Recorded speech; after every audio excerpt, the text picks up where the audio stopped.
Right pocket. Right pocket. That's the left pocket. No. Good.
Still have people coming in.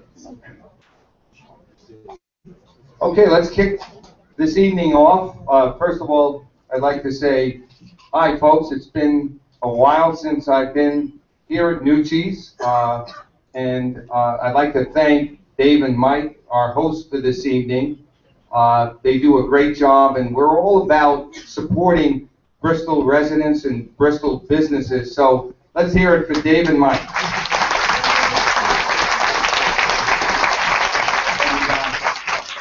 Welcome everyone here this evening. For those that don't know who I am, my name's Dave. I'm one of the owners of Nuchie's, and this is my partner, my brother Michael, who does the cooking. And fortunate for you guys, you're lucky he cooks, and I do all the other talking. Way back when Renaissance came into Bristol, they had a couple events here, and one of their first info session things, I just happened to be in the room working, and Don, and especially Ryan Porter. Especially Ryan, he caught my ear, and I said, wow, this guy really presents himself well, and I like your presentation. I like your initial thoughts of what they can do for Bristol. And they've been in town now 4 years. And I know the general public basically is becoming more skeptical, and they're a little bit more worried, and they're not seeing progress. There's not a shovel in the ground. There's not a building standing. And like Bristol, I was trying to tell Ryan a little bit earlier, Bristol once, not just Bristol, but a lot of times, but Bristol gets labeled. We're labeled. And like the Bristol Hospital, all the good work Kurt Bowers does at that Bristol Hospital and the great staff and the doctors they bring in, people still to this day, they knock Bristol Hospital. They say, don't go there. Oh, don't go there. It's just like the Bristol Press, the wonderful job Mike Schroeder did. He saved the Bristol Press. He saved it. But most people in this room, most people every day say, look at this paper. There's nothing in this paper. And it's tough. Bristol's tough. And I was telling Ryan earlier, what they're up against the last 4 years, it was a difficult task. Now they're at the crossroads. Now it comes down to the general public and the money, the investment. There's good people in this town that may come up and help out. Is it the right project? Who knows? Is it in the right spot? Who knows? We've been battling this thing back and forth even before Renaissance came in. Should we have bought the mall? Should we have knocked it down? Should we have put the school there? Who knows? Nobody knows. Do we give Renaissance a chance to continue with the project? It's going to be up to you guys to make that decision, and then ultimately, I guess the council, and I don't know if the BDDC, if that's the right organization group at City Hall, I don't know who's going to be, in the end, making the decision. I can say Ryan and Mark, I've worked a lot with Mark, and the other staff members, and I mean, they're focused, they're committed to Bristol. It's just a matter of if it's going to be the right thing. I worry sometimes because I tell this story, and I think most of the people in this room know, the Bristol Center Mall was a vibrant, colorful, we had all trademark companies in there, we had good stores, we weren't competing with the West Farms Mall, we weren't competing with Canton or Plainville, we had the only mall in the general area. And we couldn't even make it then, with no competition. Bristol's tough.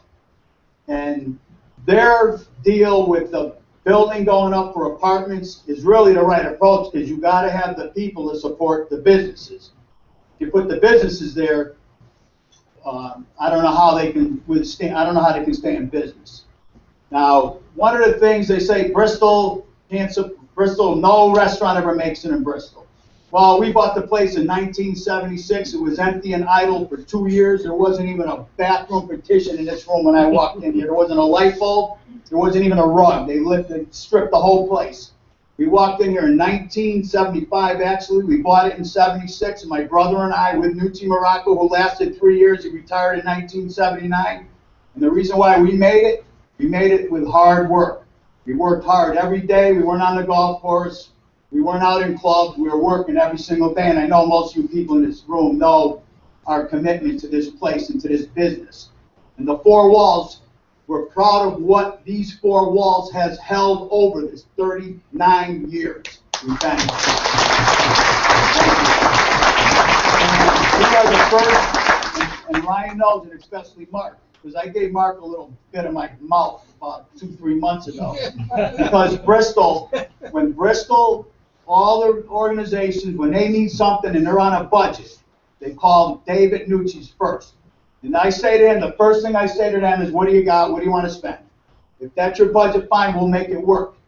And then sometimes people forget the little things that we've done over the years, and they kind of like move across, or they like go across. I mean, I know you got to support other businesses in the area.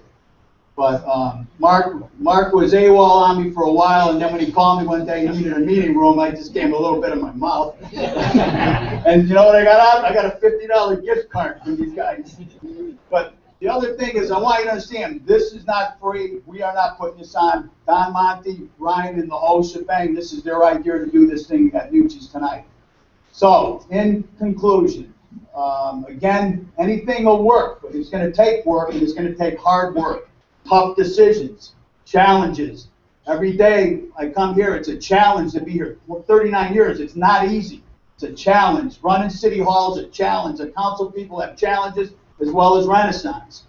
So either you support them, we work with them, we work hard, the city works hard. It's not going to just happen overnight.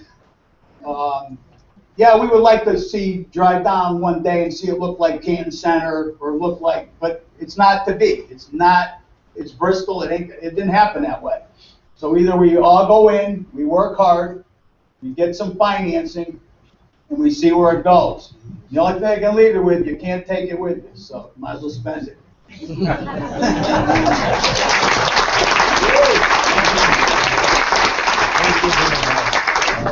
I think Dave missed his calling, but but you know what? You're damn good, I'll tell you.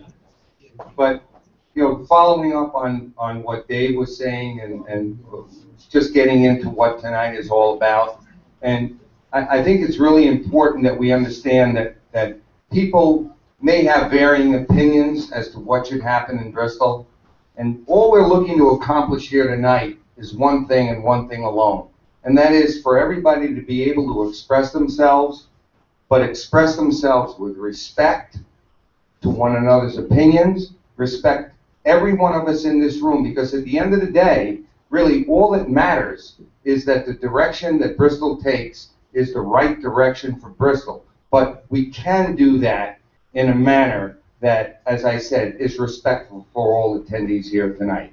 So we don't want to sort of rehash the things that have been talked about over the last 3 or 4 years, but I do think it's important that we put things in context.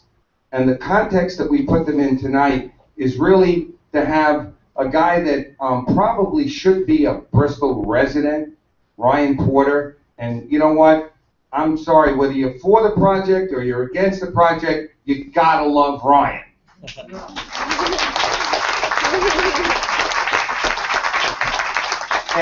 And the team is rounded out by Jessica, Mark, Charlie, and Tim. Please stand up. And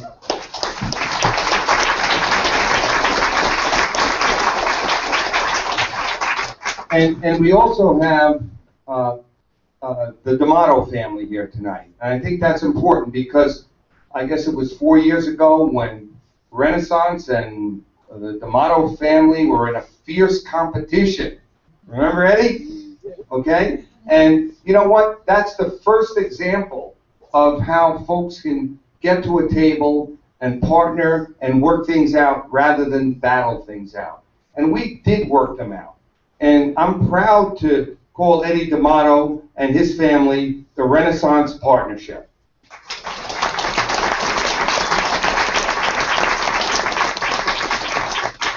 So just to move it along now, Ryan, who's here, who's really put a lot of time and effort into the last 4 years, and is going to run through a quick PowerPoint. The only thing I'm going to ask everybody to please do is, because I'll tell you, I booked a room at the DoubleTree tonight, so that means I'm here as long as you want me to be. So the question and answer period has no termination point, right, Dave? Mike? Okay, good. Lights won't turn out, won't see it dimming? Okay. So I'm going to ask Ryan to go through some chronology of what has happened here in Bristol and go through a lot of the good things that have happened here in Bristol, and then get to a point where we are today, which we have challenges. But you know what? I come from the school of when the going gets tough, the tough get going. Ryan? Thank you, Don. My boss a hand. Okay, thank you everyone for being here this evening. As Don mentioned, I'm going to run you through basically a little bit of history of how we got where we are today. For those of you who have been part of the process for these last 4 years, this may be a little bit repetitive, but I'm excited to be able to explain to some of the folks that have not had the opportunity to participate in this effort how we got where we are today and where we think we can go from here. So first and foremost, Bristol Rising and the power of engagement. This has been the crowdsourcing effort. This has been the community engagement effort that we've embarked upon that has over 2,600 members as part of it. It's part of this in-person and social media online group that we've formed here that has been an amazing boost to not only this effort, but to Bristol in general, to starting new businesses, to continuing the efforts to make Bristol as great as it is and can be in the future. We have a Facebook following, over 2,250 members. We have over 400 Twitter followers, those of you who use Twitter. But more importantly than any of that also, we have over 40 in-person Bristol Rising meetings. We meet every month, and we have been doing so for years now, to make sure that questions or concerns are raised, comments are made, opinions are raised, people get to put their input into the process. And in addition, we've had over 150 public outreach meetings.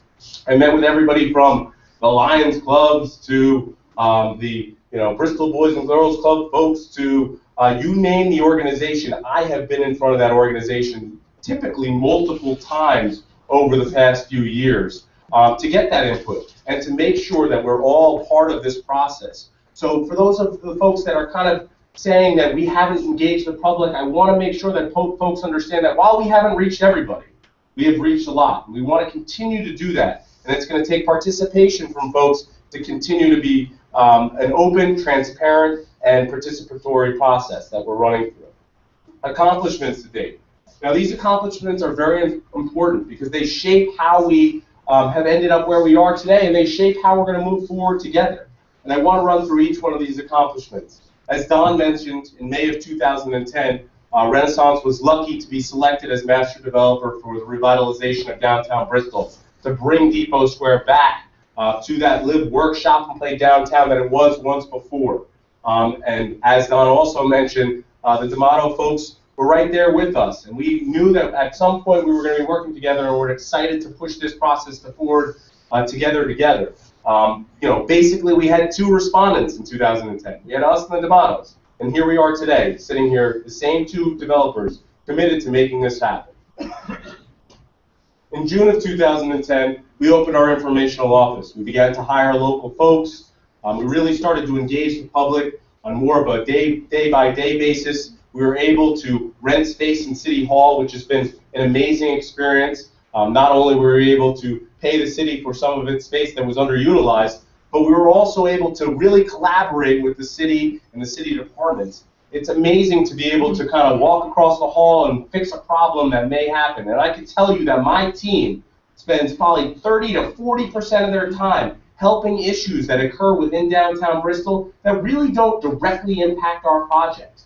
But they're there to make things happen. They're there to make this place a great place to be, a great place to live, a great place to shop. And they're committed to that, and they've always been committed to that. In October of 2011, after months of us working on a concept master plan with the community and with the city for the entire downtown area, we were proud to say that this concept master plan was adopted on a 7-0 unanimous bipartisan vote. This concept plan represented what we saw with the community, the future of Bristol, what we saw it to become. That picture on the bottom left, while it's not exactly what the plan is today, that vibrancy and that feeling is what we're looking to move forward with. The plan has not changed, and I'm going to talk about that tonight because there's a lot of misinformation out there about how the plan has changed. We still are going to be delivering this here in Bristol.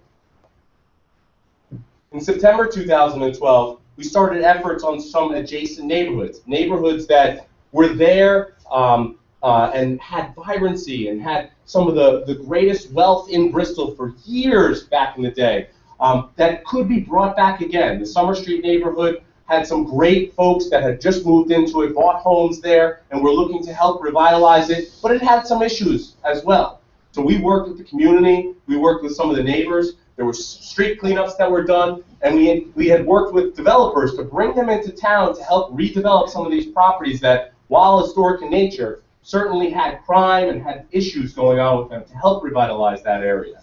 So I'm proud to say today that 11 Summer Street, the old building which had drugs and all sorts of issues with it, was demolished, a new building was erected, and there are now 6 new tenants in that building, which also, those tenants actually signed on to live in that building before it was even completed, which just shows the demand for folks to be in and around that area. But in addition to that, working with folks like David Haverfeld and other investors in this community that are landlords, I call them the quote-unquote good landlords in the area, I was able to encourage investment. We were able to work together to see some of the other properties on Summer Street turn over and become properties that people could be proud of, and young professionals and baby boomers and folks could move into and take advantage of the retail that exists on Main Street today. In June of 2012, we were able to push forward zoning amendments. So once the concept plan was approved in 2011, we had to spend some time working with the city to amend the zoning to allow for the vision that we all wanted to see come forward. These things are not easy. These things take time. We all kind of rolled our sleeves up, and processes that could take years, we were able to accomplish in just under a year and get unanimously approved as well. In July of 2012, after the discount food outlet was demolished, we were able to work with some investors to bring Bristol's Marketplace to town. And while we're on the next investor in Bristol's Marketplace, we were excited to bring forth a new grocer that can only expand as people continue to come, visit, live, work, shop, and play in downtown Bristol. And then in February 2013, once the concept plan was approved, once we got our zoning in place, we had to work on site plan approval, which was a civil engineering process, very boring to most people. that had to be put forth to get approvals for us to move forward with building some of these buildings. And I'm proud to say, with again the support of Bristol Rising, with again the support of our partner, the city, we were able to move those approvals forward. And in February 2013, site plan for phase 1 was approved. In August and September of 2013, we had to move forward with relocating the existing McDonald's. Now, folks have looked at this, and I've seen comments like, oh, all we got was to move McDonald's. Well, this was a very difficult challenge, believe it or not. When you're dealing with a corporate entity like McDonald's organization with $3 billion and 3 billion stores, and whatever they have, it's a very large challenge to get that elephant to move in the direction that you need it to move in to help relocate that process. So working with the city, we were able to do this in an actually really expeditious way. And I'm proud to say that in August, the old McDonald's was demolished, in August, the new McDonald's was opened, and in September, the old McDonald's was demolished. There was a lot of effort that went into this, not only through a technical engineering standpoint and an approval standpoint, but even the mural on the bottom right-hand corner. That was something that we worked with the Bristol Rising community to make sure that we had that sense of history and community, even as part of the new McDonald's that came into this community. The power of inspiration. This is one of the most amazing things that we've been able to accomplish here in Bristol. I can tell you that we're part of, and Don and Brandon and some of our team members travel all around the country to conferences all about downtown revitalization. And when we talk about what we've accomplished here from a business standpoint, people are enthralled. Their jaws drop. They can't believe the cooperation and the enthusiasm that Bristol Rising and that community have created to help inspire these businesses. And what's really important also about this slide is there's this misconception that Renaissance doesn't care about retail. Well, Renaissance spent the last 4 years working with your community to make sure these retail businesses came here. We made sure that all these folks had the resources, both from a strategy standpoint, working with the city from an approval standpoint, walking them into banks to help them get loans. This was a huge part of our process, and we're very proud to say that with some folks that really had, that investment spirit to come and put their money at work, we were able to bring forth multiple businesses throughout this community. The bare bones was just the start. This was a group of primarily young women who wanted to bring forth vibrancy to downtown, that were able to open kind of an arts cafe. They saw themselves as a jumping stone, meaning that they were going to really inspire someone to permanently move into the spaces that they went into. And they were very successful. They moved onto Main Street. They inspired all of us. They showed all of us that we could actually have more businesses in downtown. And after that, who took their place but the Barley Vine, which has become a great mainstay here in Bristol. The folks from the Barley Vine, I cannot say enough about what Victor and his wife Terry have done, and all the investment, personal investment that they put in this community. They own a house on Summer Street. They've been part of this process from the beginning. They believe in what we do. But we need to continue to support them, just like every other business downtown. And I can tell you that I've had multiple conversations with Victor. Victor, you and I have talked about this before. You need these folks living downtown. You need us to develop to help support your business. Because while Victor is successful today, Victor could be much more successful. And Victor actually has an idea for another retail establishment, another concept that he wants to bring forth here in Bristol. But he said to me on multiple occasions, Ryan, you need to get this development going so that I can continue to invest in this community. Because it just doesn't make sense for me otherwise. So we have to continue to push forward and make sure that folks like Bristol, like Victor, are willing to continue to invest in Bristol. The People's Marketplace, which I talked about, which brings that grocery aspect to downtown so that folks can walk to somewhere and shop, so that folks can frequent downtown for grocery needs. The Artistry Tea House. We worked very hard with Dory on her efforts.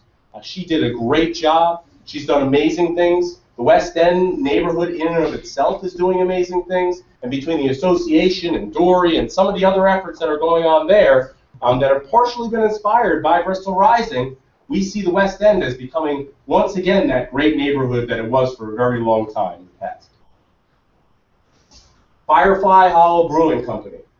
This was a great exciting project. These folks walked into City Hall one day saying, we want to open a brewery in downtown Bristol, but we don't know where to go and we don't know what's going on here, so convince us to open here. And the folks from the Economic Development Department brought them into our office. We all sat down. We talked about Bristol Rising. We talked about all the vibrancy that's coming down here. We talked about the new people that were going to be living, working, and shopping in the future Bristol. And they bought in hook, line, and sinker. They needed some money, so the Bristol Rising community banded with their friends and their colleagues to raise them money. They were trying to raise $30,000 of money to help open their brewery. And between their folks and our folks, we reached $42,000 in just 30 days. And now they have opened in a location downtown, and they continue to bring vibrancy and folks downtown to visit their establishment. Some of these businesses were just inspired as kind of temporary efforts, like Dawn's Deli, who basically broke social media records with her votes that she received in the first 48 hours of posting her idea on Bristol Rising's website, where she received over 100 likes, 400 plus social media hits, and was inspired to actually start cooking the food that she wanted to cook. She worked out of the downtown cafe for a while, and we're still working with her today because she'd like to open a permanent location here in downtown Bristol. Just Flow Fun Hula and Wellness Studio, an example of a young woman who works at ESPN, who always wanted to open up kind of a wellness studio, a hula hooping type thing, who would have never come to downtown Bristol to try to open that up if she hadn't seen the inspiration that Bristol Rising provided. And Mark and our team are currently working with her on business plans, on ideas to hopefully bring her business downtown. 457 Mason Jar, another great example of crowdfunding. They wanted to rebrand their business. We talked to them, we worked with them. We had Bristol Rising meetings at their location where they were willing to open up and let us explore what changes would bring more folks to their establishment. And we're proud to say that, again, we reached 122% of their 30-day raise of money goal, and now they've rebranded themselves as 457 Mason Jar and are extremely successful today. So where has this momentum gotten us? It's gotten multiple businesses to open up throughout the downtown area, but there are some stories that may not work successfully, like Bristol Billiards, which had its opening. It struggled for some time. And while every business is not going to succeed, what's important to know is that we know that if we had more folks living downtown to support not just the businesses that are succeeding, but some of the businesses that are on the edge, we stand to have a much better shot of keeping these businesses here and growing these businesses. So Bristol Billiards is one of those examples that if they had a little bit more vibrancy down and around them, and if they had more folks that were willing to frequent them on a regular basis that lived around the corner, we believe they would have succeeded. But we're happy to know that now is an opportunity for us to continue that effort and make sure that no businesses fail going forward. August of 2011 and 2012. This is a really important thing for us to recognize. The efforts that went into Bristol Rising, planning and holding the Pop-Up Piazza Festival, some of the largest events that have ever been held in Bristol's history, were things that were inspired by this process.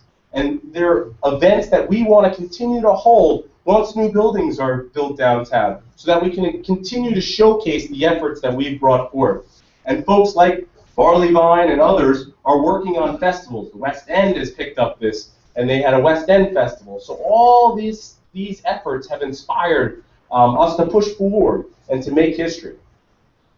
Strengthening our existing assets. The Summer Street Cleanup, the Children's Holiday Parade, cash mobs at Tortoise and the Hare, which is now 457 Mason, and West End Pizza. Shared retail experience, where we were able to actually rent a facility for a bunch of folks that wanted to start businesses and show them that they could incubate their business here in Bristol and not have to leave this community. These are all efforts that have led to the successes that we've seen thus far. And crowdsourcing businesses for rebranding like 457 Mason Jar, where I'm proud to say that in Q1 of 2013, 457 Mason Jar has seen a 42% increase in its business since our efforts with them. Branding Bristol. This is something Mark has worked very hard on with the city and with the community. rebranding Bristol, really kind of changing that mood, taking what Dave had mentioned at the beginning of this, that kind of not in Bristol attitude, and showing that it is in Bristol, and we can make it happen here in Bristol. Along with former Councilman Mills, all these efforts have moved forward a branding strategy through a company called North Star that has shown that things can change here and things will change here. But one thing that I would like to highlight out of this is that a separate entity, North Star, a company that does this all over the country, that does branding for cities all over the country, and looks at communities to see what's possible. Those folks pointed out that there are a whole load of white-collar job folks that come into this community every day and leave and don't spend any money after their work. And they've identified that and said that these folks that they spoke with have a preference to live in the area. But we're not providing them any new product to live in. We're just providing the same old. And there's an opportunity here to capture these folks. And we're going to work hard with you folks to make sure that we do so. So this is bringing us today. So now that we've looked at the past and how we got here and all the efforts and the successes, let's talk about what the current stage of development is and where we are today. On the 23rd of April, we were able to submit a financing package to the city. It was a recommendation. It talked about different options that we could look for to bring forth the first building in this redevelopment effort. And I'm proud to say that with our partners, we've actually taken that next step to get at the table with the city and the community and figure out how we're going to move this development forward. And here tonight, again, we have our partners, D'Amato Realty, Lexington Partners, which is Martin Kenny and his vast experience from regional development, and Bainbridge Companies, a national developer who's worked with us on multiple jobs that's helping advise on this project. And I'd like to just take a second to let Mr. D'Amato, Ed D'Amato Sr., Marty, and Joe just say a quick word to you folks because they've been part of this process as well.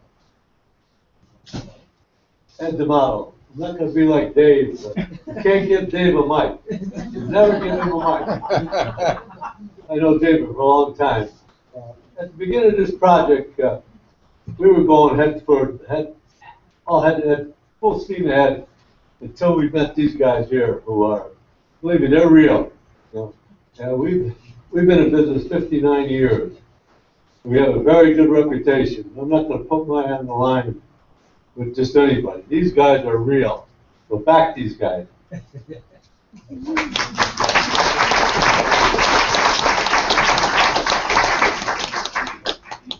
Hi, my name is Marty Kenny. I'm the owner of Lexington Partners, primarily involved in multifamily development. The project that I worked on fairly recently, it sort of resonates with me tonight, is I developed Trumbull on the Park in downtown Hartford.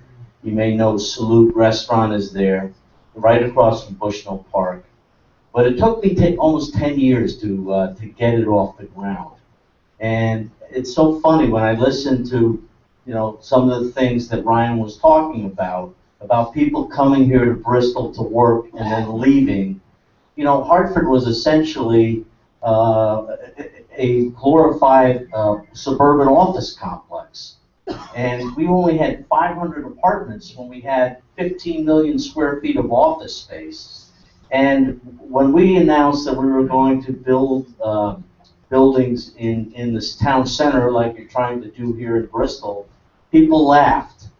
Well, you know, since that time, we built 1,000 apartment units downtown, and it's really, for those that aren't there often, we finally have a pulse. We have people living there. You see people walking their dogs. You see people playing in Bushnell Park at 7:30, 8 o'clock at night. You see what's going on the sidewalks now. There's activity, and it's primarily young people. Any city that's going to recreate itself, it needs the young there.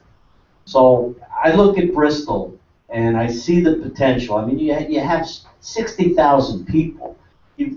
As a city, as a community, you're very strong financially, which, believe me, cities like Hartford don't have, in a relative way, the strength that you have. So you got so much going for you, and of course you have ESPN and everything else. Yet you have this big hole. It's like a donut, where you, right smack dab in the center of your town, you've got such potential. And you know what? It all doesn't happen at once. It doesn't happen with magic. You need to bring these young people here and to set those seeds in motion. And I think really Ryan and Don and his team are onto something. And guess what? Right now, the cost to do it doesn't equal what it's worth. But you know what? It's the start of making the whole thing happen. And the people here in the town of Bristol need to get their arms around that. If you truly love your community and you want these great things, you gotta do that. So.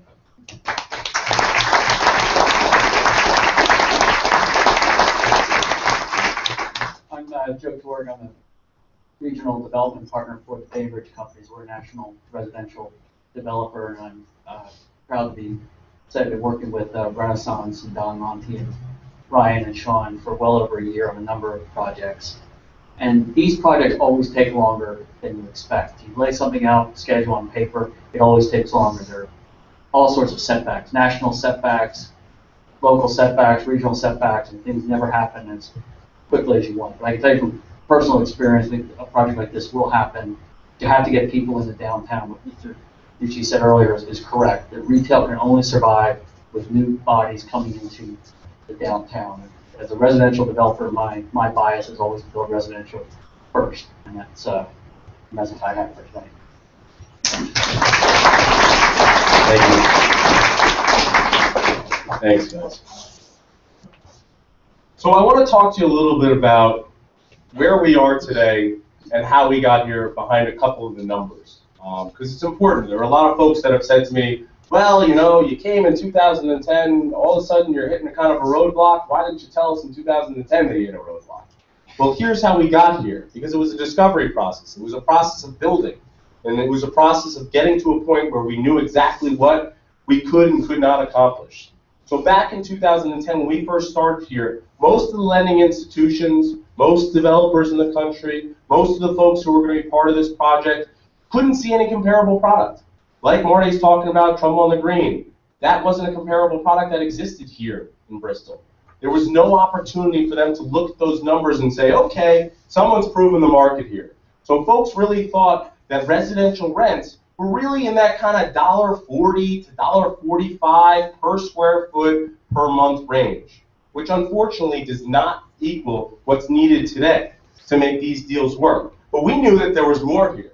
We knew that there was a better opportunity. We knew that we could accomplish it. So we had to prove that. And how do you prove to the investment community what you need to prove to them? Well, there's two things that people look at when they look at an investment. What am I investing and what's my return? And what's the risk involved? So we had to prove to them that there were folks here that were willing to live downtown, that there were folks here that are willing to pay the rents that we need to accomplish, and we had to prove to them that the community and that the city would get behind this development and that approvals would happen and it wouldn't take necessarily 10 years. Because think about it, these folks are talking about experiences where they take 10 years. We've gotten what we've gotten accomplished approval-wise in just 4. So we've really gotten an opportunity to do that. So while we started down at kind of that $1.40 to $1.45 level, we started working with Bristol Rising. We got the concept plan approved. We started working with our market analysts and the investors in the community, and we were able to kind of push their limits a little bit further. Then, in January of 2012, we were asked to do housing surveys. We ran the Bristol Housing 400 survey. New businesses started opening. All these businesses that we had been crowdsourcing, that we had been working with, the grocery store, all these things started coming to fruition. The Housing 400 survey was something that we worked very hard on, and we're looking to get 400 folks to in a very quick time period, tell us they wanted to live downtown. And we did that, and we beat our goal. And the next step was to try to get 150 of those folks to sign a piece of paper that said they want to move in. That was our next goal. So we pushed forward for that. We got the UDDP approved. We got the Phase 1 site plan approved. We brought in Zimmerman Volk Associates to reanalyze the market and look at what these businesses open, look at these survey results, Look where we are today. And we were able to analyze the letters of interest that we procured, and we didn't just get to 150 of those, by the way, we got to 194 in our time frame. So again, we beat the estimates of where we thought we needed to be to show that folks wanted to live, work, shop, and play in downtown Bristol. We started resurveying those folks on price points and what we think we could achieve and what they would be willing to pay to live in this downtown vibrant environment. And we were happy to say that 80% of the responses were positive, and only 4% of the folks that responded to these surveys said that cost may be an issue. So where did we get to? We got to $1.85. So $1.85 per square foot probably doesn't mean a whole lot to a lot of the folks in this room. But where it did get us to was it got us to a place where people were willing to invest in this project. People were willing to continue to invest in this project as we had done for 4 years. Unfortunately, we really were shooting to get to that $2 or $2.20 per square foot. A place like Blueback Square, they're charging $2.80 to $3.24 per square foot and up. So while we weren't anticipating getting to the Blueback Square rents, we fell just 15-20 cents short. 15-20 per square foot, folks. That's the difference right here. If we were able to procure $2 to $2.20 per square foot for the residential rents, and even if we were able to only procure $12 to $14 for the retail rents, we would be able to conventionally finance this deal without asking for any assistance. But we weren't there today because we have to prove to the market that people want this. We've proven that there are plenty of people who want to live in this product. Now we have to build it and get them into it. And we're confident in that. We know working with real estate brokers, we know working with other developers in the area how much demand there is for this type of product. We know that folks in this community are living in other places because there's no opportunity for them to be around here. What kind of rents are we talking about? We're talking about studios in the $750 to $950 range. We're talking about one bedrooms in the $1,000 to $1,200 range, and we're talking about two bedrooms in the $1,400 to $1,600 range. I can't tell you how many ESPN or other employees in the area that I've talked to that have said, you build a really nice building downtown that I can pay $700 or $750 to split a nice two-bedroom with 2 bathrooms and a washer-dryer and a fitness center and community space and have the barley vine across the street. I'd move in a second. They're there. They exist. They want it. We need to provide it for them. Let's not forget that back in January of 2010, the Bristol Press ran an article, ESPN Hospital Like Prospect of Housing Downtown, where the leaders of these two organizations were quoted in saying, we need folks in we need to be able to provide housing that's appropriate for the folks in these companies that want to stay in this community but are forced to live somewhere else. And always remember that retail follows rooftops. Any expert in the country will tell you that. We work with a young woman or woman named Kennedy Smith. She is the founder of the National Main Street Organization. She is at their annual conference today in Detroit speaking. She is the foremost expert in retail for downtowns.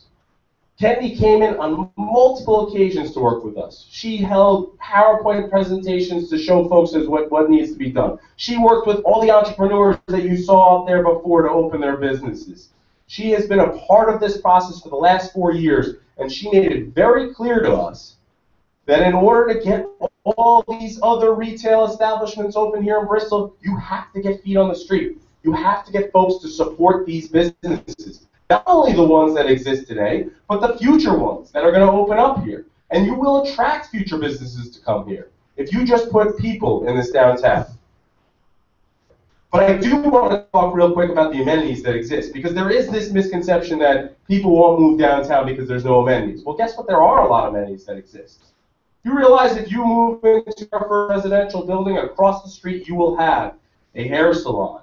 You will have 2 restaurants. You will have a dry cleaner. You will have a grocery store within walking distance. You will have 2 banks. You will have two drugstores, all within walking distance. That is within 1 block. There are over 75 amenities that are within a 10-minute walk of this area. We need to get out there and start supporting those amenities also. This community, we need to get down there and start supporting these small businesses because they exist today. 45 out of 75 of these businesses are restaurants or food establishments. So folks are saying, we want restaurants downtown, we want this downtown. Well, some of them exist today, and we got to support them. And if we support them, more will come. It's about building that momentum, and we can do it. So what's missing? People. People is the one thing that's missing. We have some, we need more. The plan is still the same. This is another misconception that's kind of floating around the rumor mills, that Renaissance is coming here and pull the bait and switch. Well, we never pulled the bait and switch, folks. This was always the order of operations. This plan on the right was the plan that was adopted basically in 2011. It was tweaked a little bit, readopted in 2012, and it always called, it had building labels. Buildings A through, there's 22 buildings, I don't remember what the last letter was. But it had building labels for the order in which these buildings were going to be built. And this was always building A, and this was always building B. Yes, we intended to and wanted to be able to build both buildings in a staggered build. This building was always going to start first, and then a couple months into lease up, we would start building this building. But now we have a bigger gap. That's what we're talking about here. So we're not talking about this massive plan change that everybody's discussing in the community. We're talking about a different staggering. This has always been the intention. This has always been part of the plan. And what are we going to do? We're going to build this building, and we're going to be able to fill vacancies like where the former PC Tex was. So on Main Street right now, we have a vacancy. Next to the liquor outlet on Riverside, we have a vacancy. There are over 20,000 square feet of retail space right across from this site. Most folks don't even recognize that. We need to support that retail space. We need to add to that retail space. We need to fill those vacancies. And we're committed to doing so. We've been committed for 4 years. We've worked with this community for 4 years to fill these vacancies, and we will continue to do so with everyone's help. So quality. We're not talking about throwing up some building. There's a lot of discussions out there about, ghetto-type, low-income housing product. What are they trying to do? We're talking about building the nicest, non-age restricted residential building in the entire city. And I say non-age restricted because I want to make sure I give props to the folks at Riverview because they've done a fantastic job over there, but it happens to be a 55 and older product, so it's a very different product than what we're building here. But that being said, we are very proud of what we put together. We think this is going to be an amazing building. We think this is going to provide an amazing living opportunity for folks downtown. We're going to transition a place just with one building that looks like this today to a place that looks like this tomorrow, with new green space, with a brand new building, with folks living there, with an opportunity for us to continue to throw pop-up piazza festivals, but have 150 people right there in that building that can be part of throwing these weekend festivals and bringing people downtown and adding aesthetic and adding that vibrancy that exists and adding folks to support the Barley Vine and to support the Downtown Cafe and to support all these businesses that exist right there. So how did other projects do it? We ran around central Connecticut and we said, look, we've run into a little bump in the road. So let's look at where some other places have done it. You know, Marty has provided us from Lexington a lot of his insights as to where other projects have gone and what they've needed. But we looked at some of the big ones, like in Southington. They're doing a mixed-use development that's been proposed. This project has been on the board for almost 8 years now. And over $4.5 million in public money has been put towards it just to clean up the site. Blueback Square. Started in 1999, planning started for Blueback Square. This project didn't start construction until 2005. And out of the $110 million project, $48.8 million was provided in public financing to help bring this project to fruition. Storr Center. Everybody knows Storr Center. University of Connecticut. They've got UConn there. We've got ESPN here, which is pretty good. But they've got UConn there. And even with UConn, this $200 million in private investment project of $225 million requires $25 million in public investment. Steel Point, another example in Bridgeport, where a $60 million project for just a Bass Pro Shops required $37 million in TIF and bonding. Harbor Point in Stamford, a $700 million project that folks have provided $150 million in public financing to move this project forward.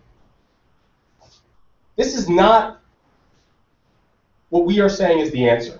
But what we are saying is that we need to roll up our sleeves and figure out the answer. If it's not a bond, then let's figure out what it is. But we have to move this project forward. We made a proposition and a proposal to the city.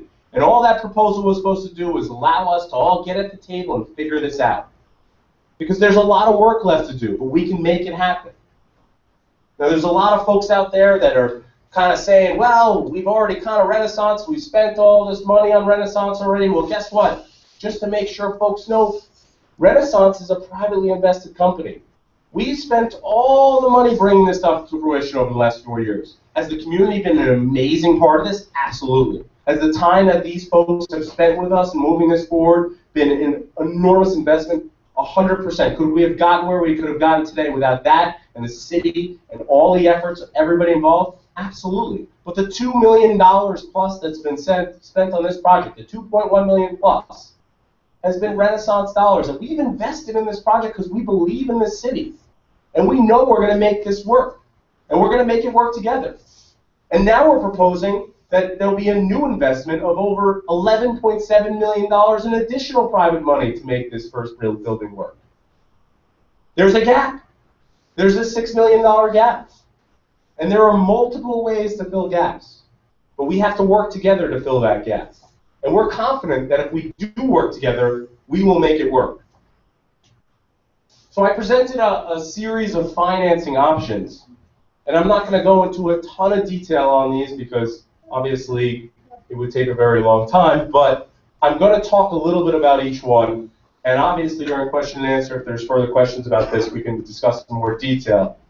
So conventional financing was obviously the first thing we looked at, which was just private money that would be invested into building this building and then, moving the project into phase one. It's just not feasible. I explained it to you. If we could have gotten to that kind of $2 to $2.20 rent per square foot range, then we could do it. But even then, the retail rents at $12 a foot or $10 a foot, they don't support new construction. They just don't. So if we were able to get the residential rents up there in that $2 to $2.20 range, we could have kind of taken the retail as more of a loss leader at $12 a square foot. But we couldn't get there yet. We can get there. We just have to start building and prove to folks. And we will do that. So conventional financing was not an option. We looked at something called EB5 financing, which is this project level financing that goes through the immigration department with foreign investment. It's something that's very popular today. It provides foreign investment money at cheap, low interest loans that can go into projects of these types that would have to create local jobs, et cetera, et cetera. But it's a very low probability of success. Something that we're still working at, but a very difficult proposition to make happen because you can imagine how competitive it is. And even if you went over there and shopped and shopped and shopped, you could spend 6 months and a ton of money shopping and you may end up with nothing. So we looked at that very closely. We looked at CHAMP grants. So what's a CHAMP grant? A CHAMP grant is a program that's run by the Department of Housing in the state of Connecticut. Now a lot of folks look at this and they say, CHAMP grants, state money, low-income housing, Section 8, that's not what it equals. Okay? These programs are designed for projects like this to provide a portion of the development, maybe 20%. So if it's a 100-unit building, 20 units. That would be workforce housing. Now what workforce housing is that's housing that's affordable to all your sons and daughters, basically, or a lot of them. It's people who make between 70, 80% of the area median income, and people who make 120%. So it's like the average person. That's what it's developed for. That's what these programs are created for. And in fact, those rents that I showed you before on the screen, those studio 1-bedroom and 2-bedroom rents, the 2 bedrooms under the workforce housing component, okay, in some instances, if the money comes from flex money, are actually more expensive than our market rate 2 bedrooms.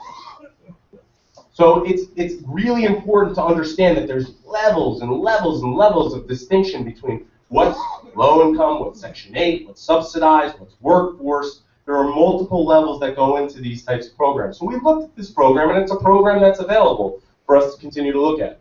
And bonding. That's one of the things that we recommended as an initial step to look at in our financing package.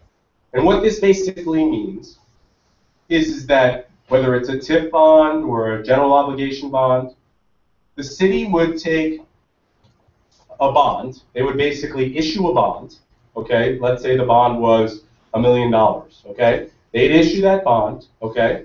Then private investment community, okay, would come and buy that bond.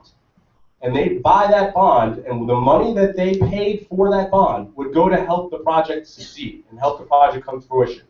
Now, like a mortgage on your house, you have to pay that bond off over 20 or 30 years, right? And what we proposed in our financing proposal was that we believe that a bond could be floated, okay?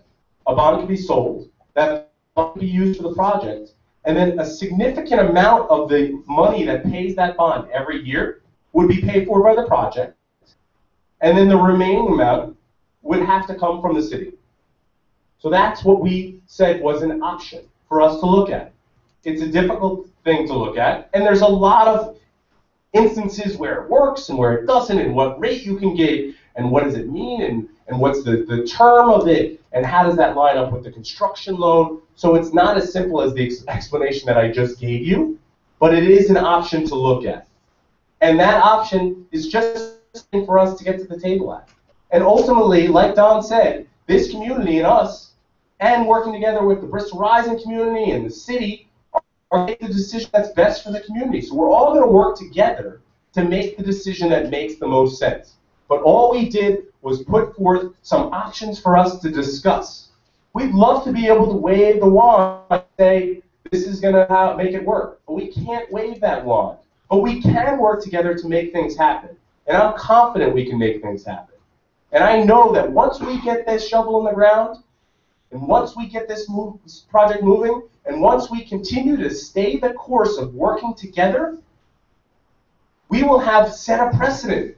We will have set a precedent in Bristol that people can be proud of, that people can get behind, and that future investment can come in after. That's what we need to do. Because folks are looking at this community and saying, you know, who's going to be the first one to stick their toe in the pool? And you've got developers here and private money here that are willing to be for that process, and we're looking to work with you to make that happen. And then we will encourage and continue to encourage additional retail to open and investors to come in this community, and we will make amazing things happen, not in 10 years, but in 5 or 6. The initial success of Building A will drive the conventional investment in this community. We are confident of that. So what's on the horizon? There's a lot of work to do. We need to finalize a reasonable extension of the May 26th deadline that was in front of us. We need to host additional public meetings and Q&A sessions so that we can get additional folks to come out and learn about the process, learn what we're doing, get involved so that we can actually continue to work together to support the businesses that have opened and open new businesses. We need to determine the potential financing solutions with the city and how we can bring those forth. And then we need to engage the community again on those solutions and say, look, folks, here's where we started when we were at Nuchie's the other night. Here's where we are today. What are the thoughts? Let's talk about it. And we're doing that, and we will do that. And we're committed to doing that. And then we will finalize financing and break ground. And we will all see the next step in Bristol's future. A future that I'm extremely proud to be part of till today, a future that I'm extremely proud of being part of tomorrow, and a future that we're all going to succeed with together. But we have to work together. So with that, I appreciate your time. I hope it wasn't completely boring. And we're going to go into questions. So all we're asking for folks is that you take about 2 minutes for your question, you raise your hand, question or comment, we'll respond. If we don't have the answer today, we will get you the answer. And Mark's actually going to walk around with... I have another one. He's only got one. Okay, well, we're going to walk around with this mic, and I'm just going to we'll yell answers. So we'll figure it out. Okay, just repeat. Yeah. Yeah. So thank you very much, folks.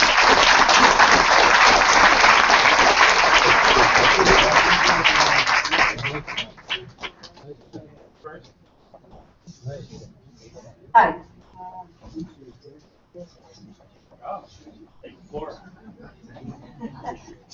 Hi, my name is Linda DiNapoli. I own a home in Bristol, but I live in West Hartford. I invested here because I was going to retire here. Unfortunately, what happened to me, or good news for my son, is he got a job with the ESPN. The thing that really bothers me through all of these presentations is the fact that the Bristol residents keep saying, not here. I say, why not here? I mean, everybody talks about West Hartford like, we're all Mr. and Mrs. Big Bucks down there. We gave $48 million. These people are asking you for what I consider chump change. $6 million to get this huge project going, to get feet on the street in a town that's a beautiful town. Otherwise, you're just going to be a town of Route 6 where I'll sit there in that stupid traffic constantly. I also am involved in real estate. I didn't know these people till I walked in here tonight, never saw them before. You might have saw me at the table, but they offered to charge my cell phone. That's why I was there. But now that my son is ensconced in my retirement home, I'm going to put my name on the list for this, and I hope eventually that they turn into condos, because that would be a real boom. What we have down there at Blueback Square, which rent for $3,000 a month and sell for $575 to over $1 million. I mean, you people have to wrap yourself, your ideas around change and around the idea that Bristol is a beautiful community. I mean, where is the thought of all these people that used to live here? The Ingrams and all of these people who had tons of money. I used to work with a girl at Prudential who's a descendant. As a matter of fact, her name is Pamela Ingram Mahoney. I mean, she's still hanging on to it. And you have to hang on to that kind of stuff here, too. I represent a lot of the ESPN employees, and the conversation is right. Yes, they do come down because there's not enough here. But there will be, and when they come down to my community, we're packing them in like sardines. We have to put 4 of them into a place so that they can afford it. Up here, 2 can share a 2-bedroom. 1 can easily have his own pad. I mean, it's unheard of down where I am. You have to take out a second mortgage to go out to dinner down there. I mean, you've got places here that are absolutely incredibly reasonable, And I just hope, for everybody's sake, that you really consider this. I think 4 years is enough. The reason Blueback took so long was, guess who? Yours truly was against it originally, and I knocked on doors, I testified, I still testify, but I have embraced it completely. I've seen what it did for our community. It put us in Kiplinger magazine. It put us in Money magazine as a town, one of the best towns to retire. Why not Bristol? I had picked Bristol, 10 years ago to come up here and retire. My aunt and uncle lived here for 70 years. I was very familiar with the community, and I just think it's extremely important. If you want to change Bristol, stop talking about it and trashing your own town. It's a self-fulfilling prophecy.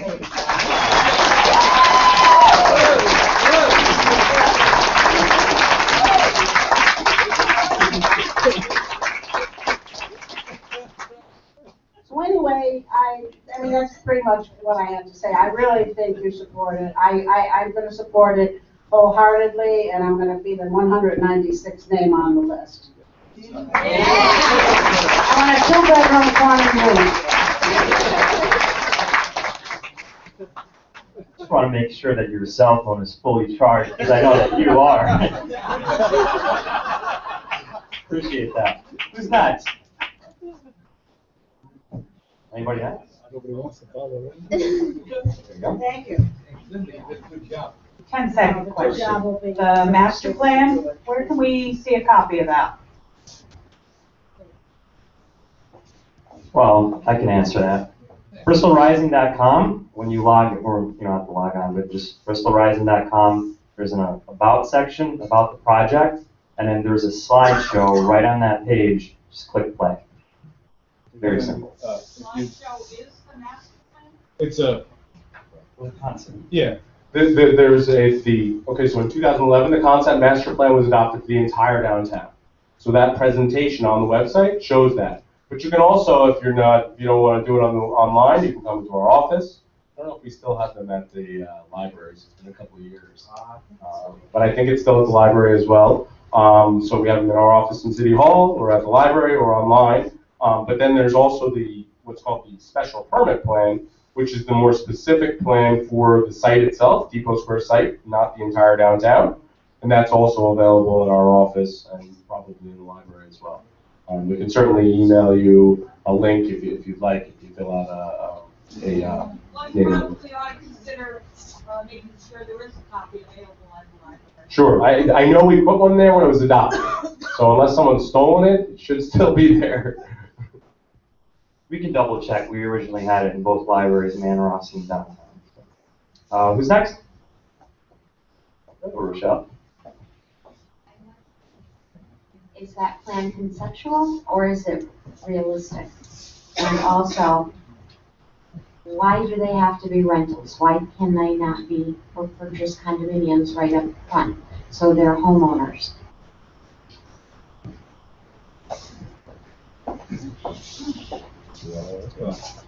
I can answer the plan part, and you can answer the plan. So regarding the plan, the concept master plan, which was adopted in 2011, was conceptual in nature.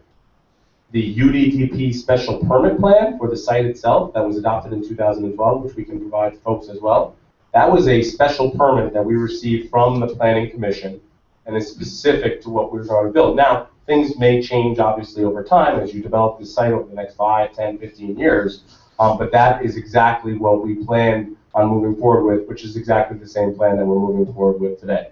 Building may shift 10 feet here or 5 feet there or road, but the program, what goes into each building, is exactly what was approved and is exactly what we intended to move forward. The building B, which is the building with 20,000 feet of retail on it, that would be the second building to get built, that's a 5-story building. So that's 4 stories of residential over 1 story of retail. It's like a concrete podium retail on the ground floor. Correct, which are 2, 3 stories, and then it'll be 5 across the street. And then our first building would be 4 stories.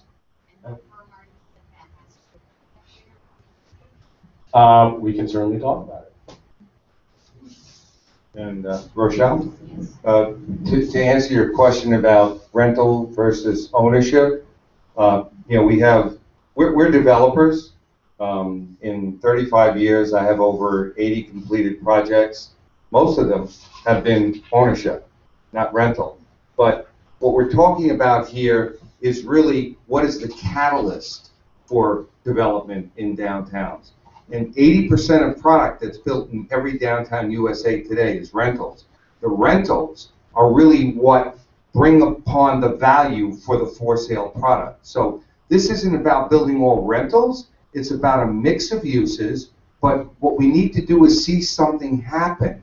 Once we see something happen and we see that vibrancy, then we'll be able to mix the residential uses with for sale product also.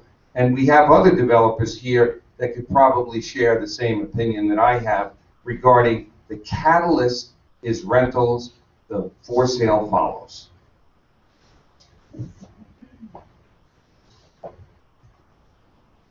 Who's next? Don't be shy.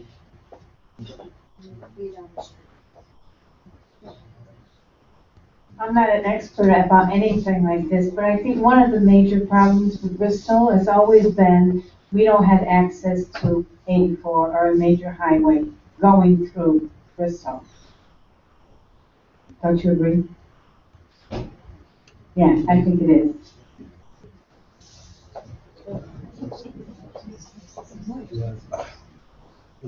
So there's a couple of pieces of that puzzle. One, the city obviously worked very hard to bring the Route 72 connector in, which took quite some time, but was a project that now is successful that allows people more direct access from a highway perspective to Bristol's core and Bristol's downtown. The model that we're talking about is different than that, meaning that the highway access and the necessity for highway access drives more of the big box, strip center, those types of developments. Why? Because those are auto-centric developments. The model in downtowns actually allows you to take advantage of The walkability, creating a place where people can park once and walk, where they're not necessarily trying to quickly get in from the highway and quickly get out. They're trying to stop and spend some time. So it's funny because most of the cities and towns across the Northeast were founded on places where people lived, worked, shopped, and played, and were connected by rail, actually, and not highways. And for about 100 years, we survived and thrived under that model. And then urban renewal came, and the highway system came, and I'm not going to go into I'm not bashing that at all. I'm just saying it was a change. For 60 years, we went down this highway path. Now we're actually seeing a market shift that's going on. I was speaking actually with a gentleman who's sitting right in front of you in the blue shirt right here. I forget your name, I apologize. But he was mentioning to me that he would like to live in a place where he doesn't have to have 2 cars. He may have 1, or he doesn't drive anymore, and he'd like to be able to walk across the street. So the type of development that we're talking about bringing forward doesn't depend as much on the highway access as many other typologies of development do. But that being said, I think the 72 connector has definitely added a whole lot of value. I just want to know what do you have for parking facilities? Sure. So the first building has parking behind it for all the units, and then there's obviously overflow parking. One of the things that we're not short of on that site is parking.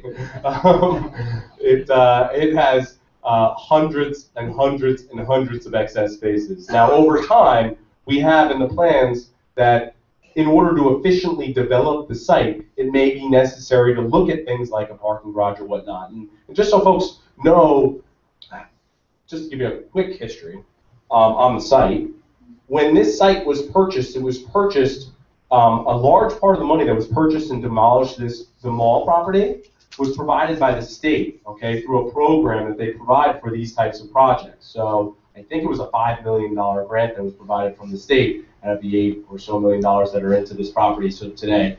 That was provided by the state to purchase the site and tear down the mall property. But in addition to that, back when Governor Rowland was in office, and we're not going to get into that whole thing, there was actually a promise to Bristol for, I believe it was upwards of $20 million in money that originally was intended to be able to go towards infrastructure improvements like structured parking that can make the site more efficient so that you could actually take advantage of the remainder of the site. Obviously, that money didn't come to fruition, but that is a process we're going to have to go through. But no one's going to take this project seriously unless we get things going. So we have to get things going.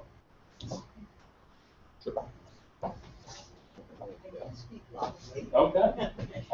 I know you're, I'm assuming that buildings will have all the modern amenities, but what is the style of the outside and the look? Are we going to be trying to keep it historical in look, or are you going to be working with a modern look in the city?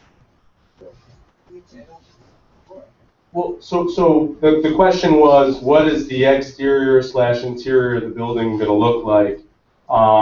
And right now, we have to finish the full architectural, but right now the intent is to build a building that has 2 different facade materials. One is called like a hardy plank. It's a very nice, not vinyl, but a very nice facade. 50%, the proposal was 50% that and about 50% brick. But this is a very difficult topic because I talk to a lot of folks about this. First of all, you can't build them like you used to. So that doesn't exist anymore. But that being said, you have to find that balance between kind of adding a modern flair to a downtown environment and still celebrating the historic character around it. So it would be a combination of that. The interiors of the units would be, top of the line type stuff for all the finishes, etc. The image that was shown on the screen, how do you feel about that? I didn't hear what. Okay, so you know what? We can talk about that also. What we're saying is that everything's open for discussion. All we want to do is stay the course.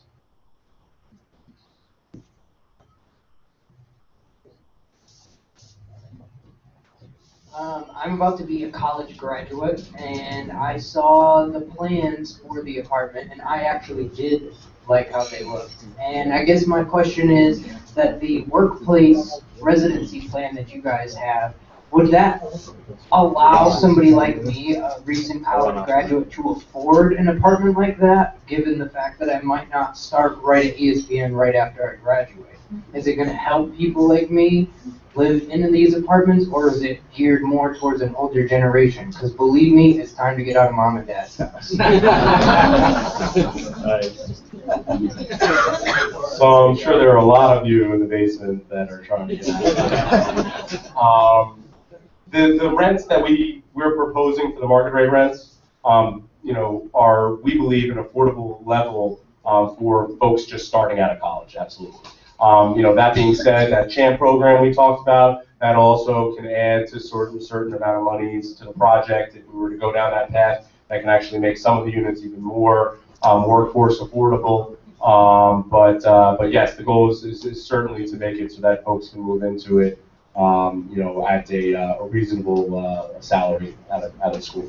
So it's not just aimed for an older generation, you're hoping for everyone. No, look, I want to make it clear, because a lot of folks may walk away. I don't want people to walk away from this meeting saying, oh, they keep focusing on the younger generation. What about us? Well, guess what? We want to build a downtown that's great for all of us. Okay, that's our goal. The reality is, though, is that there are two primary markets that typically rent. That doesn't mean it's the rule of thumb. That typically rent these types of apartments. They're the millennials, so your age through 28, 29, 30. And the boomers, so folks that have kids, they've gone off to college, they don't want to shovel the snow, especially as the snowstorms we've been having, and they're ready to downsize, so now they're ready to sell their home to a family that's up and coming, that wants to raise children in a home, and they want to move. So those are the two primary markets, but it's certainly not, it's not a rule. So it is not mutually exclusive. We expect to have a wide range of folks from all sorts of demographics to want to live in this spot. I'm going to go there and then we'll come back here. Just want to say thank you for dinner. It was nice not to cook. I just wanted to give a reference point from his question. My niece is just turned 25. Her parents live in Kensington. She works in New Haven. She just rented a house, a split level, near Schick Miller's Atwood Chevrolet kind of area of town, for those who've been here for a while. There's 3 people in the house. The person who has the bottom level, of course there's a garage and there's not much, pays $900 a month. She and another person share the upstairs at $600 a month. I'm darn sure that she would rent half a unit in this beautiful building with all those features for $700 a month.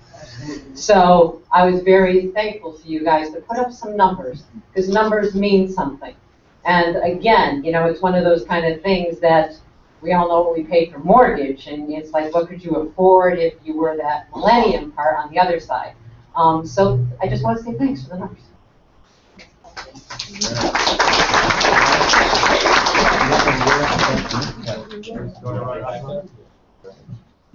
Back here?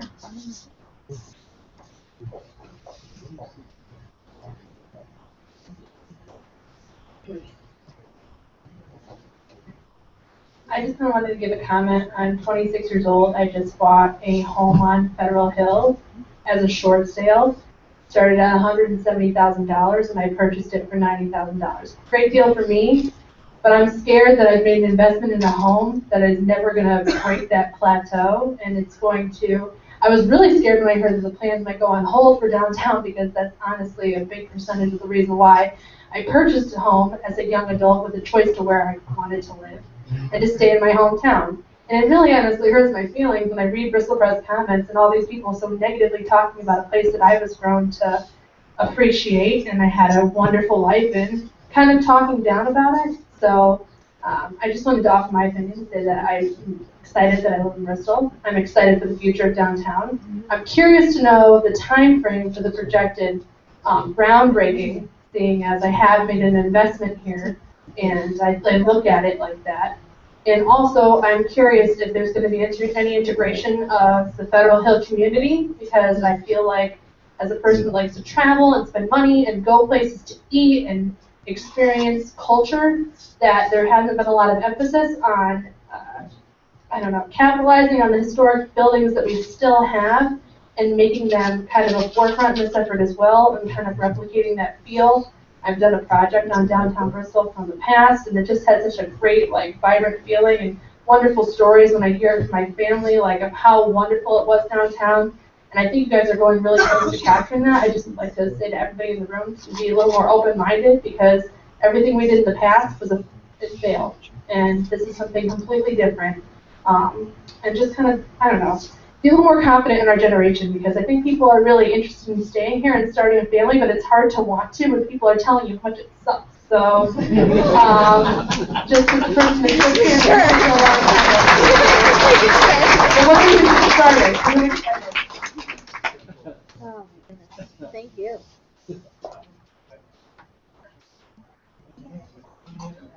You want me to answer? No, those guys are like. No, you start. And the mic was. No, I don't have an answer, but we talk about people coming downtown. At the end of the year, there's going to be a $10 million Boy Scout being built, and people are going to come down there every single day. Next door to my house is a $5 million project for Oak Hill special need. People are going to come there every day. They're going to be looking for places to go to eat, spend their money, and that's where it's going to come. We built this project apartments. I know not to much retail at the beginning, but people are going to be coming into our community, especially the Boy Scouts. They have events all the time here, big events, and people are going to be looking for places to go. So economically, retail, that's what they're going to be looking. They're coming downtown. That's going to help with the apartments and the retail. Thank you. And I recently just invested in the community as well, purchasing a house within walking distance of the project. So I guess I'm a little bit curious, even though I work for them. So, what's going on? So congratulations on your new purchase, and if 2 years from now you can't sell it for more money, I promise I will pay you more money, okay? But you heard it, and two of the reporters here are going to print it, and I'm proud to say it, because you know what? There are things that have floated around recently. Some of them have, been from people that are sort of repeating themselves. But you know what? Tonight makes me proud and happy to be here, because you know what? Tonight represents people that care, because everybody could have come here tonight and voiced their opinion. Certain people chose not to. So all I'm saying is what I've said from the beginning. Bristol, believe in yourself. Bristol, stay the course, and we promise you that good things will happen. And I think that it's a wonderful thing for a young person like you to have the faith to invest in your community. And that's exactly what we want to do, invest in your community. So everybody here is a representation of what we want to see. Let's move forward.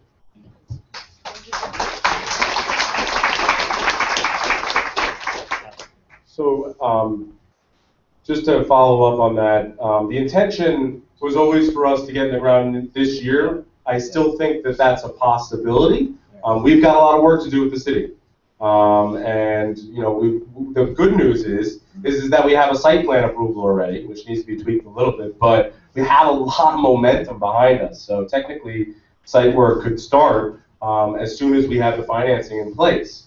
So it could be as early as in the next 9 months, and at the worst, we're targeting early 2015. Yes. Yes, good evening everybody. My name is Ajmal Mehdi, and I have a small store. Many customers 2012, they voted for me over 800 votes, and some of them still calls and ask me, and they trust me and they send me here. So few questions and a couple comments. They want to know last 2 million on planning and architecture, legal cost, where did that money came from? Last 4 years, you guys been working on it. Where that money came from? The second, where did this money came from? It has been 3 years, still planning. First plan will cost almost 17 million, with 6 million coming from the city. How can we be sure that all this money will be good investment and that 10 million at least will return to city with the taxpayer money? And also, why not spend all the money on something that will actually benefit the resident rather than just select few that will make money? These are the questions from other people. I'm just, because I ran for People Party, I had 800 votes and they trusted me, they sent me here. So an idea one gentleman had that why not a community college and keep it city simple as it used to be. And if we are going to spend millions, why not spend on education? Because people, one can never be over uneducated or educated, whatever they want. So I'm just here for them and myself. I love to see you guys succeed, but just make sure there's many cities suffering. You don't want to open a can of worms with every 6 months or every 2 years, $2 million. That's all I had to say. Thank you for your comments. And the first 2.1 million came right from here, from a private development company, meaning that there has been no subsidies, nothing whatsoever. We have believed in Bristol from 2010. We continue to believe in Bristol, and we continue to invest in that belief. And with regard to an educational component here, we believe that this is not about developing 100 units in downtown. This is about developing the entire concept plan, which could include an educational component. It could include an expansion of a healthcare component. It could include commercial uses. It could include retail uses. So what we're saying is that this is a plan for your city. It's not a plan for one project or one phase. So I do believe these are good questions, and those folks that have expressed some concerns, you know that we have an office. We'd be happy to, expand that explanation to those folks that have asked it, and Ryan and Charlie and Mark would be happy to do that. Just to answer your point, Don, just so you know before you leave, Albertus Magnus College came to this town. Okay, they came about a year ago. We spent a lot of time working with them to open a satellite campus here. They were given free space in the high schools to start their programs. They got maybe 10 or 12 people to sign up, of which 2 or 3 were because of us. So we pushed that really hard. But one of the struggles they had was that they just didn't have the college-age kind of student base here to sign up for their program. So we have to be able to expand that bracket and that demographic here to attract that educational institution. Now that being said, we have you folks have an amazing asset with Tungsten's down the road, which is growing and has been a part of this process. Dr. Addy, I can't tell you how many countless things that we've been to. The Devano family is personal friends with those folks and has been part of that effort for quite some time. So there is a great thing for us to build on, and actually Tungsten's had a satellite operation as well in some of the Devano's properties in downtown. But again, it still does have a space there. But again, it's about building kind of their clientele so that we can make sure that they can actually survive here. I'm very happy to see downtown develop. I've been living here for over 20 years in Forestwood. And over 22 years I have business constantly off and on. We need to do something, but we want to make sure what guarantee you guys provide that money will return. There's many cities, I check the data, Hartford right now under mortgages. Mortgages are more than people own. Torrington suffering same thing. There's many towns I can pull a record. But as long as you guys guarantee that money will not be wasted, I'm good. We will do everything we can to make sure that I have to pray. Thank you. Thank you.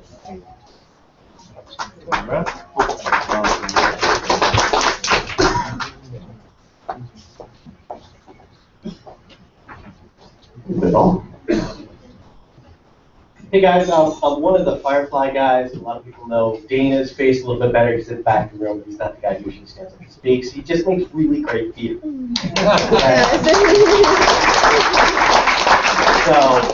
one of the things that these guys respond on is that you have to invest in things for things to change. Period. Okay? We have to thank you all, the whole community, for the support we've had. We're giving back. As some of you know, especially the Bristol Eastern High School fans, we've been doing fundraisers for the community. We've raised about $5,000 for different charities out of our facility. And it's about getting good corporate citizens to come down. Now, we're committed to staying in Bristol, growing in Bristol, getting it so that our name will draw people here. We've had people from the West Coast, we've had people from out of country coming to Bristol looking for the food. And then at the end of the day, they'll end up in some food eatery, because we don't serve them. It's about that type of continuum. So with this investment of money, private, public, the net gain, do you guys have a projection, a quantity projection of how much more commerce you think will come to the community as the phases progress? Because I believe in it. That's why we're here.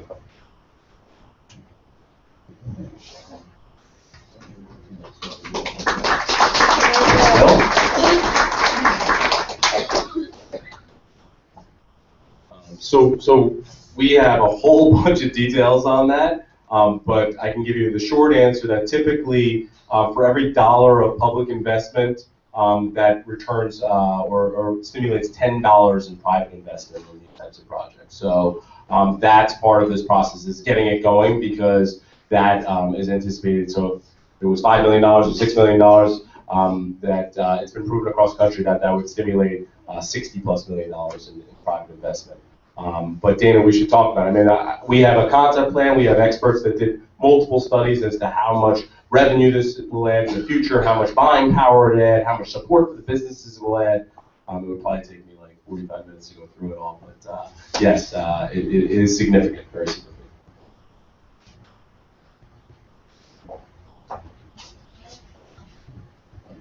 If the public financing doesn't come through, what is Plan B? The finance project? If the public financing doesn't come through, then I think we need to have a plan B, a plan C, a plan D, and a plan E until we figure it out. What we're saying is that the answer cannot be that we abandon the thought of downtown redevelopment. So what we're saying is, if we're willing to hang in there and we're willing to continue to invest money, and we're not saying, Bristol, if you don't do this, we're leaving. We're not saying that. We've never said it. We never will say it. All we're saying is, Bristol, you decide what you want to do, but don't make a decision to stop doing what everybody has worked so hard, including yourselves, to create. So at the end of the day, we think this is an alternative. We think it's a viable alternative. We don't think it's the only alternative, but we think that we have to continue moving forward no matter what we do in figuring out what the solution is, and doing it quickly. Because what we don't want to do is have this become, paralysis by analysis, because that happens. And I've seen it in too many communities where people just continue to talk about things and continue to disagree and agree. What we really need to do is find a solution and all take a chance, because what you have to realize is that if Bristol takes a chance with $6 million, we're taking a chance with $12 million. So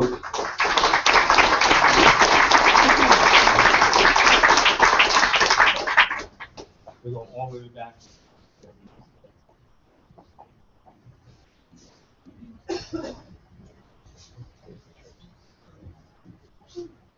Thank you. My name is Fred Hull. I'm a Bristol resident with my wife Joanne.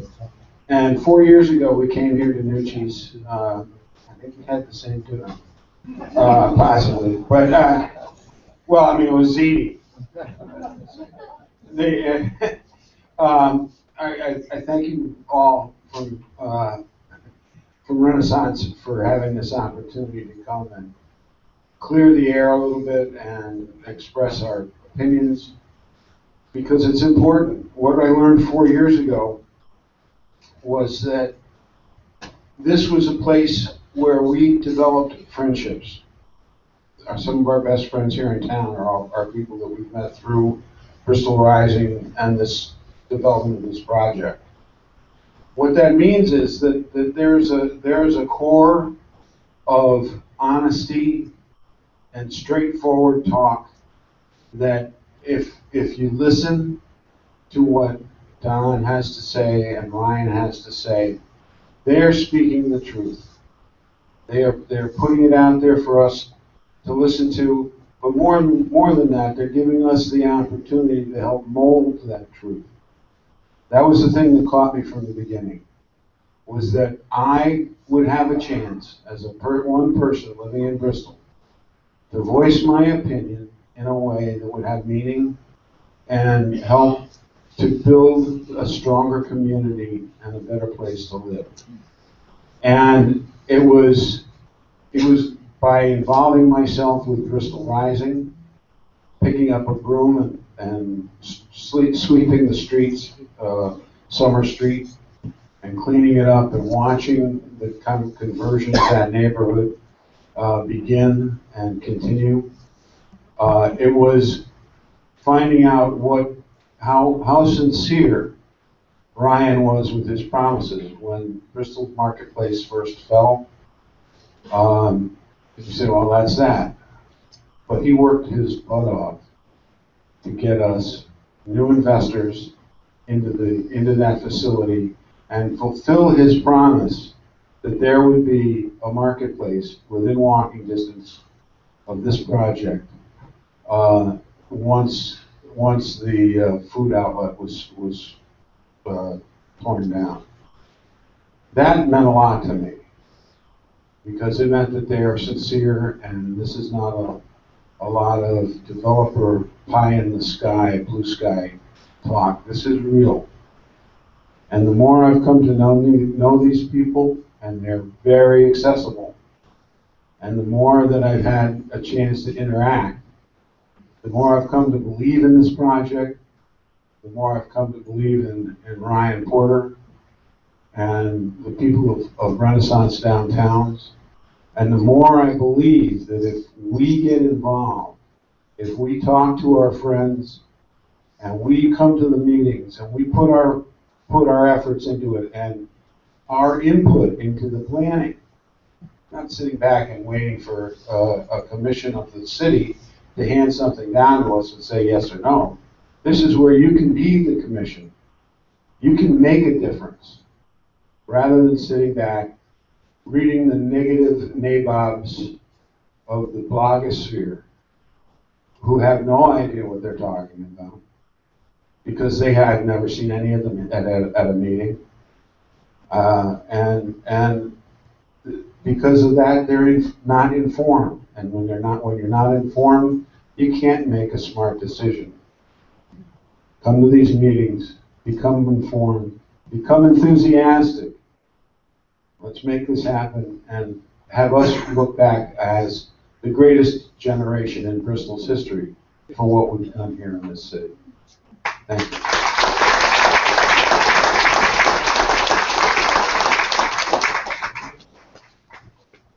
There, and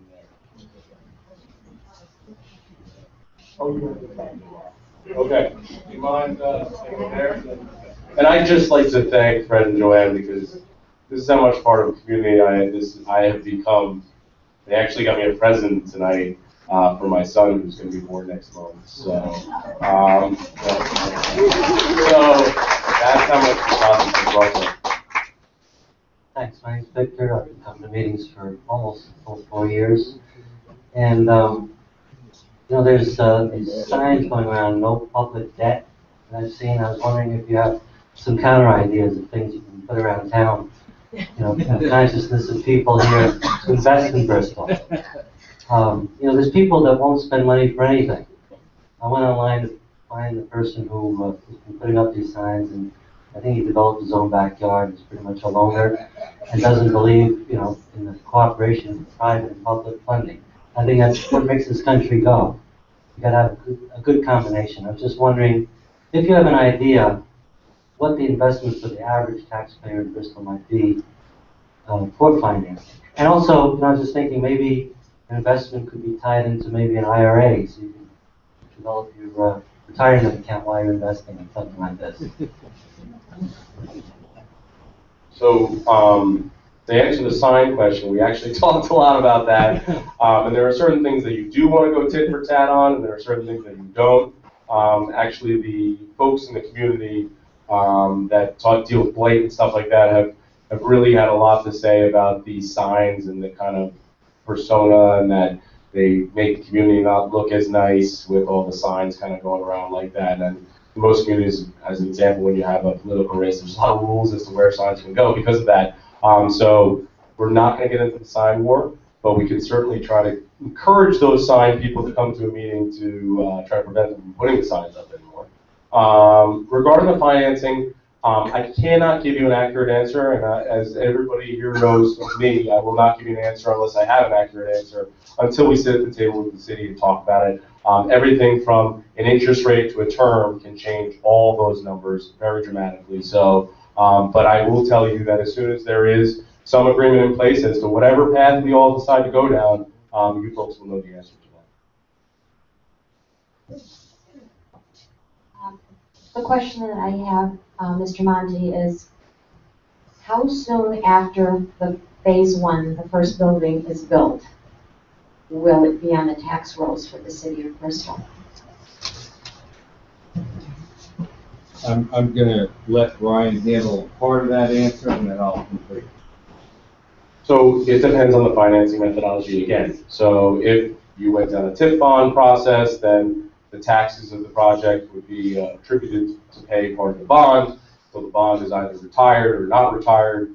If you went down a G, it would be part of the bond. Yes, part of the bond through the taxes. And then eventually, when the bond is retired, then all the money from then, so say it's a 20-year bond, and the building stands for 150 years, then 130 of those years, the money would be coming onto the tax rolls.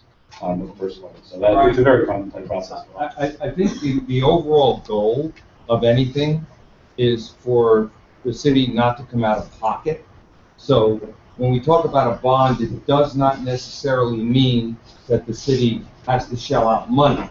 It just means that the city is working with the developer to provide a mechanism. And again, we're not saying that's the answer. What we're saying, the goal would be not for the city to come out of pocket. The ultimate goal, the big picture goal, is no one's going to get rich off of one building. No one's going to go broke off of one building. So what we're really looking to do here is, as we've said, let this first phase serve as a catalyst for economic development for your entire downtown. That's where the payday comes in. That's where the real economic development comes in. So that over time, and I think that what's important to realize is that part of tonight should hopefully result in showing examples of municipalities that have taken certain steps towards doing things like this and what the results have been. And I'm not going to tell you everything has been a success, because nothing in life is 100% foolproof. But what we're looking to do is show you where it's worked, why it's worked, how it's worked, and then collectively, if that's not the answer, then what we're saying is we'll accept that. But what we want to do is, regardless of what the answer is, just to continue moving forward with trying to find a solution to finally get a shovel in the ground.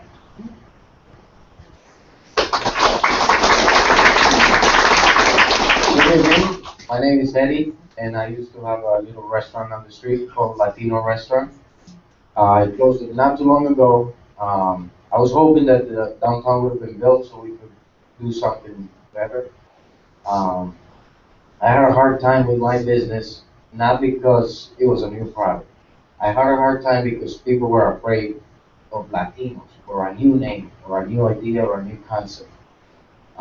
We can build a brand new downtown Bristol, but we really can't change your minds. If you don't open up yourselves to change, I myself will go to China. I came here 14 years ago. I built with Bristol, with the United States. We're falling behind, too far behind. As a country, as a city, mentally, we gotta move on. We gotta start building things. I go back to my home city in Colombia. It's a third world country, and if I go there tomorrow, I feel like I'm visiting the United States. That's how far behind we feel. So let's build something. Let's make a difference. I don't have that much money, but I would feel confident to invest a little bit. If there was $1,000, I'd be happy to put it in. I don't have a lot of money, but there's money out there. Let's find it. I'm not a professional to say that this is the right development. If it's not, we'll knock it down and build something else. No big deal. You gotta think big. You gotta think big, and you gotta trust the people that are leading the way.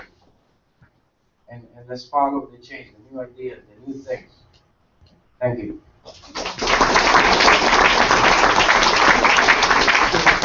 We will be opening Latino 2 in downtown Bristol. I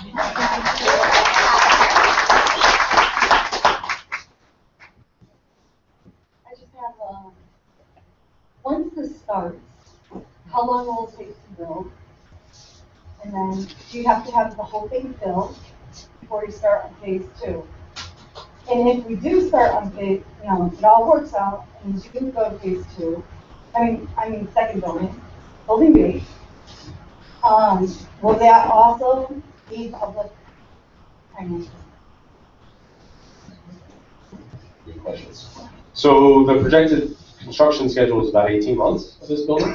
One of the advantages we have with the 194 letters of interest is that typically people start with 0, and they're trying to lease 30% of the units, so 30 units, before construction is complete. I'm pretty confident we're going to be able to break that 30 number. So I would anticipate us leasing, 30 to 40 of the units pre-leased. And then, it's around 10 units or so a month that you lease.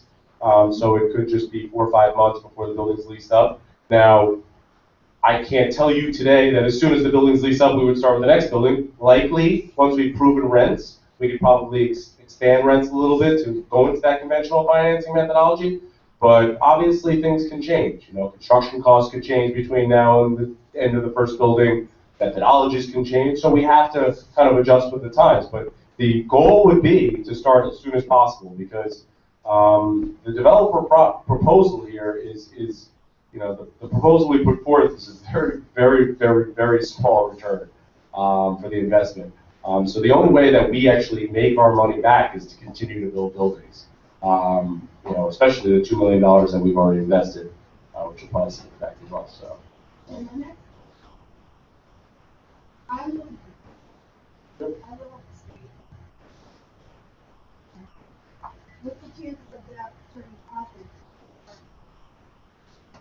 So the zoning requires that the frontage of Main Street, Riverside, and North Main Street have retail.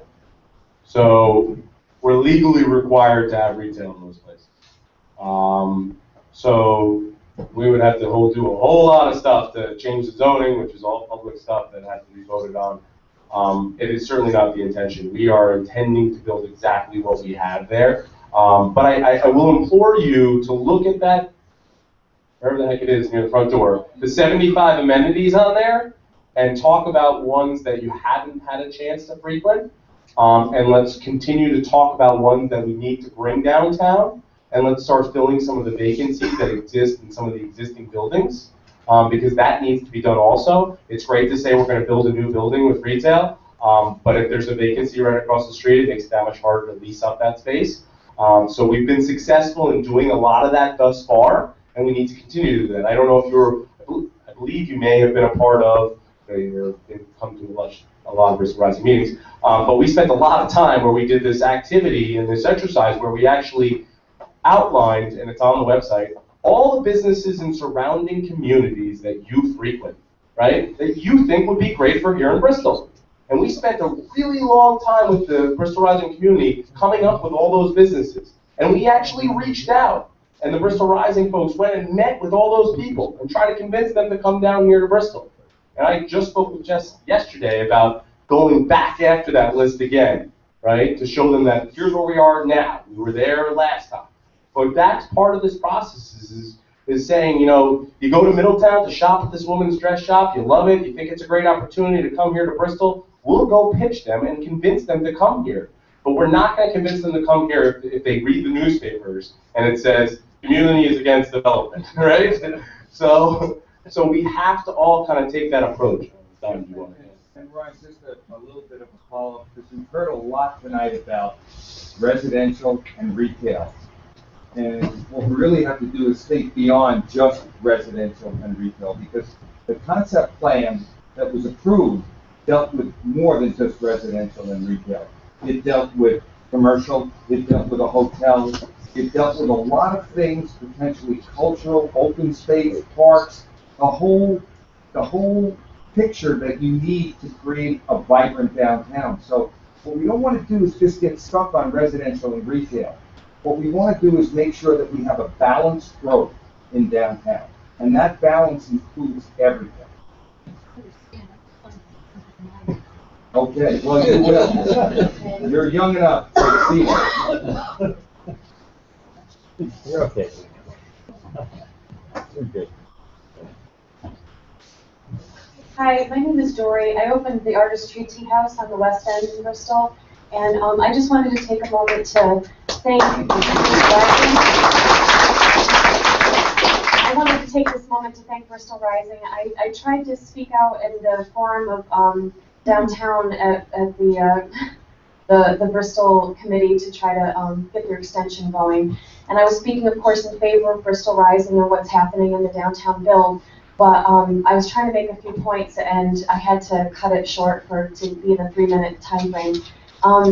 What I really wanted to just say is that 2 years ago, I just stumbled upon what Bristol Rising even was. I was working in West Hartford in Lubeck Square, and I was introduced to Bristol Rising through the Girls of Bare Bones, and given a lot of wonderful connections and contact information through Bristol Rising, and just immense support.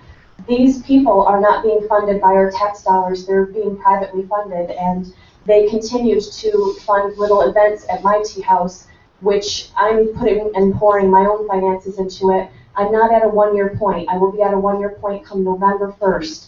But I went into my space in April of last year, so it's been 1 year that I've been working on the space, fixing it up. It's an old building with lots of things that always need to be done. There's a deck project. I'm planning to extend the deck so I have outdoor seating. It would be the only place in Bristol that has seating over the Quabbin River. And I'm doing a lot of art events and classes and community service. We've also done a couple of fundraisers through our facility on a small scale because I'm on a small scale. And I kind of chuckle when I see myself, my little shop, and myself being compared to what the folks at Firefly are doing and what Barley Vine is doing. They are so much more invested than I am because I am on such a small scale. But as a sole proprietorship, as a one-man show, I am invested in this city because I live up the road from this area. And the West End, I'm calling it a tea house because it's my neighborhood now. And when I've taken that on, I look at the wonderful people in that community, which is the majority, and then there's always just that handful, the handful of people that are very negative. Well, you don't have any other choice but to be on the West End. Well, you need to go move your location and you'll do better. You're limiting your opportunities over here. You need to change your storefront lookage so people will come in. There's just so many excuses as to why they might see that I'm not successful. But in my own mind, I am a success already. 6 months in, I'm breaking even. My numbers are okay. As I'm not the most socially apt person, I'm somewhat socially awkward, I probably am not doing the networking rounds to each and every one of you because I look around this room and I see many, many very friendly familiar faces, people that have come to my tea house and been supporting it. We're now offering good lunches and things, and I'm doing all right, and I'm expanding on my menu consistently and working towards my own personal goals. And at each marker, I have a 3-month mark that I'm trying to hit. At each 3-month mark, there's certain things I want to accomplish, and I've hit them. And I've hit them because of the support of this city, and the majority of the people of this city are very positive. But the negativity has to stop.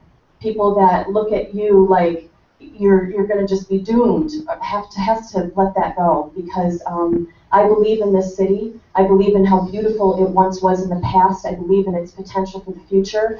And when I found out what Bristol Rising really was, and I saw the little drawing and what they actually were trying to create, I got very excited. And I have to say, I was already starting this before I knew about that. And once I knew about that, I'm hanging on a limb, just hoping that it goes through, hoping some fashion of it actually happens, because it will help blow me into a whole other category, and I will not only be successful, but I'll be getting that trickle back effect over to that area, and a lot of pedestrians are in the area already. So let me continue to help the city, and let you continue to support it, and support other small ventures like my own, because this is all my own money. This is not a loan. I don't have financing yet.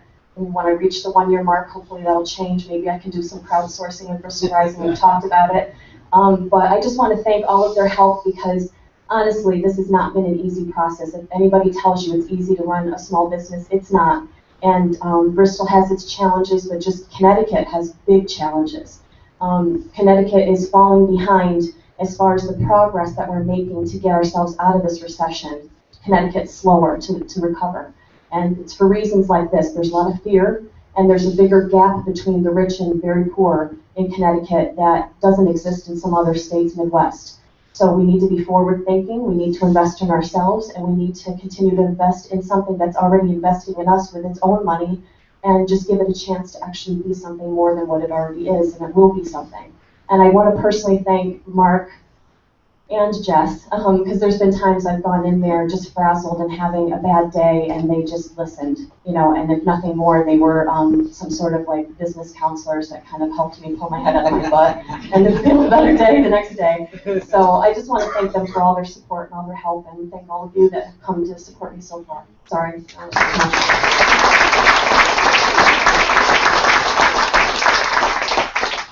And Dan back there afterwards. Thank you. There's a couple things that have been said tonight. The gentleman over here talked about a donut hole. And if you think about Bristol, it's a great description. I mean, if you look around the surrounding areas of Bristol, there are some beautiful places. A year ago, I was with a group, North Star, that toured the city. We were here for men's night and introduced maybe to 200 or 300 people, and we asked them their opinions of Bristol. There's going to be a report coming out about marketing the city and the opportunities and what people say about the city, etc. But I think the donut hole is a perfect description as to what is missing in Bristol. And I heard tonight something that we were talking about at our marketing committee, and that is the opportunity to fill those buildings that are downtown now. I mean, think of some of the things that are available. I don't know for sure, but I heard the Bristol Press sold. I don't know if that's for sure or not, but I heard that sold. Someone investing I heard Maryland, a group from Maryland bought the Bristol Press. Now that's a building that's been for sale for a long time. Why would someone do that? There are places downtown that are available now, and if we think about it, if everyone believes in a project here and believes in the town, why not become a disciple yourself and go out and recruit a restaurant to come to downtown Bristol? If you like someplace, we're trying to find out what the addresses are, find out what buildings are available. Victor did it, and it's certainly been a positive influence downtown. Why not all of us go out and speak to somebody about thinking about coming downtown? And then those 100 units they're talking about, they'll have restaurants to go to. They'll already be built. And the other 60,000 people that are living in downtown, or living rather in the city, can go downtown and start enjoying some of the things that we talk about Southington having, or West Hartford having, or Plainville having. And I keep hearing, why not Bristol? You know, the more I come to these meetings, there's a definite generation gap here. And I'm in the other end of the generation. I've been around for a long time. When you're 70 years old or 71 years old, you've seen a lot of things. What I don't want to see is a community die so that my kids won't want to live here. In order for the community to live and to grow, us old folks need to help the young folks, and together we need to build a community that everyone wants to live in. So we just can't have the perimeter. We can't have Chippens Hill, or Federal Hill, or Northeast, or Forestville. You name the section, there's plenty of great houses in town. What don't we have? And we don't have it downtown. We don't have a young group of people or a group of people, they don't have to be young, that are living in a vibrant center. Yeah, we do have a heart. And I'm going to finish with one story, and I'll do that. All right? And I'll finish the heart story right now, and I'll sit down. One of our taglines is all heart. And I wanted to kick this thing off in the city with an all heart project. And I'll just tell you what the project is. There's been a lot of talk about community gardens and how we should have community gardens. So the first thought I had was, well, you know, we've torn down these buildings. We've got empty lots. Why not have them become community gardens? I went, asked, couldn't happen because we don't own them. Most of them are owned still by the banks. What do we own? We have 3 schools that we presently own that are sitting there. All right? One happens to be in the West End. I went over to O'Connell School and said, could this be a community garden? Well, there's no dirt at O'Connell School. The only lawn area is the front lawn. And it probably wouldn't be good if we dug up the front lawn. Okay? So someone said, well, what about raised beds? All right? What we've done is that we've gone and we've put together in 3 weeks, we've got money to pay for the lumber. We've got Hendon's, Home Depot donating some of it. We've got the West End Association ready to build the beds. We've got the city putting in the stone and the dirt. All right, we've paid for the lumber and the material. It's all going to be put together on Friday. And as of Friday afternoon, there'll be 26 new raised beds. And this happened in 3 weeks in the West End. So don't tell me that Bristol doesn't have heart. And don't tell me that it's not an example of what can be done. All it takes is you go to somebody and say, this is an idea, let's get it done. It takes a little bit of leadership. It takes someone to say, let's have some faith in what we're doing. Let's believe in ourselves. Let's make things happen. And it's amazing how many people want to jump on the bandwagon and do it with you. You know, it's terrible when you have to do things by yourself. But when you say to someone, I need some help, can you help me get this done? That's the amazing thing about Bristol, is that it gets done. It gets done, and it gets done exponentially. So let's get on board. Let's all be disciples. Let's make something downtown that we want. Get the stores, get the restaurants there, and then they'll bring the people. Thank you.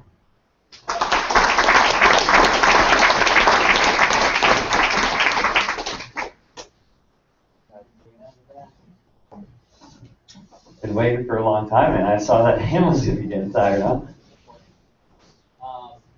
My name's Dana. I'm just wondering when and how exactly will the financing decision be made?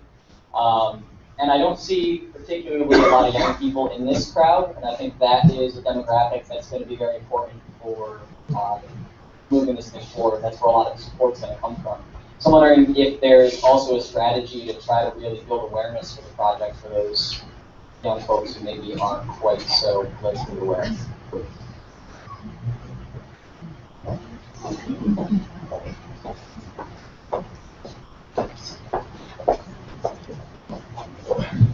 So regarding the financing, basically the process we're in right now is that we've made a proposal with a couple of different options to look at, and we're going to sit down with the city and the BDDC specifically the BDDC first, because there's an order of operations to these things, and strategize on those proposals and maybe come up with new ones. But there's no exact time frame. We submitted something. We had some public meetings last week, and we have a meeting this week on Thursday where we're actually going to lay out the time frame to what we're going to accomplish and by when. So I should know by next week what our goal is. But it's to do this as quickly as possible, but obviously as responsibly as possible, so we can actually see things moving forward. I can speak quickly to the youth situation. We do have a decent amount of youth that are participating in this process. Again, not to kind of single out the youth as the most important, but they're one very important component. The reality is it's very difficult because this process doesn't seem very cool to people at first. Once they actually get involved, they realize it's actually pretty cool. But kind of getting over that initial hump is one of our challenges. Now, Mark and Jess and Charlie and these guys have done an amazing job, though. Whether you see it tonight or not, one of the beauties of the Bristol Rising, the crowdsourcing process, is that you can participate both in person and online. And what we found is, as is probably fairly obvious, a lot of the youthful folks participate more online than in person. And you know, it comes down to you, Dana, and you folks also helping us and kind of spreading the word and trying to make sure that the youth who frequent your establishment understand this is going on and encourage them to join Bristol Rising and get involved as well. And Dana, I'm part of the Dave generation, so I'm proud to be a part of it. But in response to the young people, we're from Long Island, as some of you may not have known, but most of you do. And Long Island is #1 in the country for the export of its youth. Guess who's #2? Connecticut. Okay? So you're right behind us. And at times, maybe even neck and neck. So what we're saying is that what young people tend to do is they tend to vote with their feet. You don't see them anymore. Why? They're in North Carolina, they're in Denver, they're in places that are appealing to them. Many people, young people, will find a place to live and then find a job, a place that they want to live in. So what we're saying is we understand the challenges involved in energizing young people to get involved in something like this. This really, to a great extent, isn't part of what they want to do. They just want it to happen. What do you mean we have to get involved in order for this to happen? But you do have to get involved. And if you do, it makes a difference. We had a conference in Long Island last year, and I will tell you that we had 80 of the top business people in Long Island at a conference.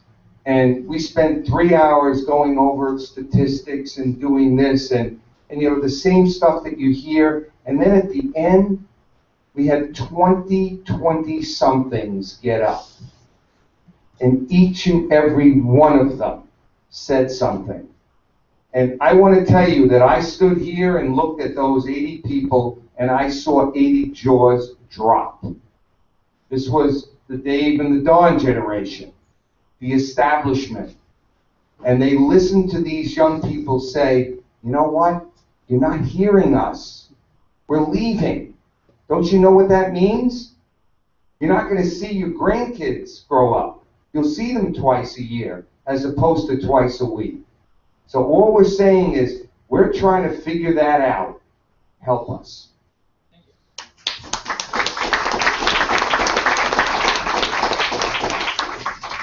I just wanted to say one thing. West Hartford's guilty of this as well.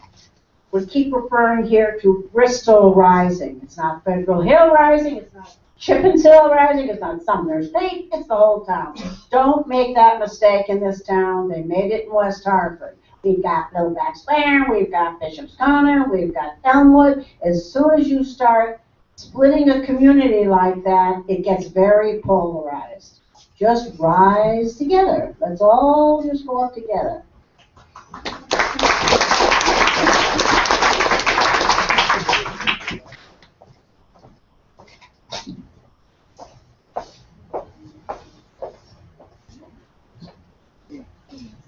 My name is Steve Cohen. I live at 331 Main Street. I was one of the earliest supporters when Renaissance first came to town. And I have always wanted them to succeed. But I have a sign on my lawn now because I'm afraid. Now, why am I afraid? Because I've seen too many times that Bristol's been sold out and we get things we don't want in town. And I want these people to succeed. I want them here.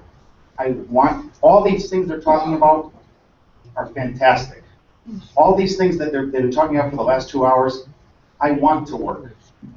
But I'm worried because we're talking about housing.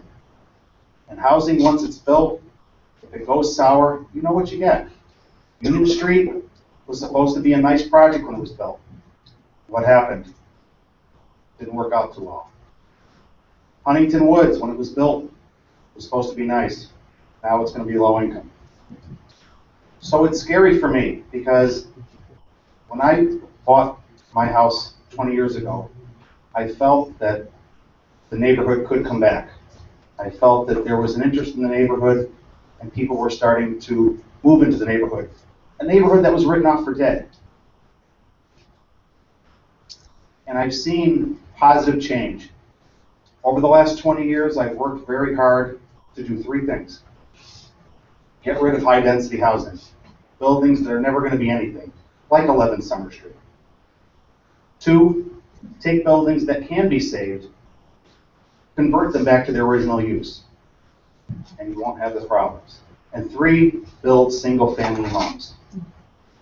Now, we have a zone change back in November that not too many people knew about.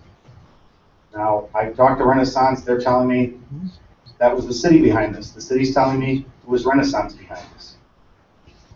I don't feel too comfortable with this zone change. It makes me very nervous. There are a few safeguards that were in these zones that make up Summer Street, Prospect Street, Main Street, Center Street, parts of the West End, parts of the downtown. These safeguards are gone now. And we've left ourselves open to get things that we may not want. So what I'm asking you, Mr. Monty, there are some things in the zone change that we're not comfortable with. What I'm asking you, can we sit down, can we discuss this, can we sit down with the planning office, and let's get these things out in the open. I know your intentions are good, but I'm nervous. I'm very nervous about what's happening. I don't like it.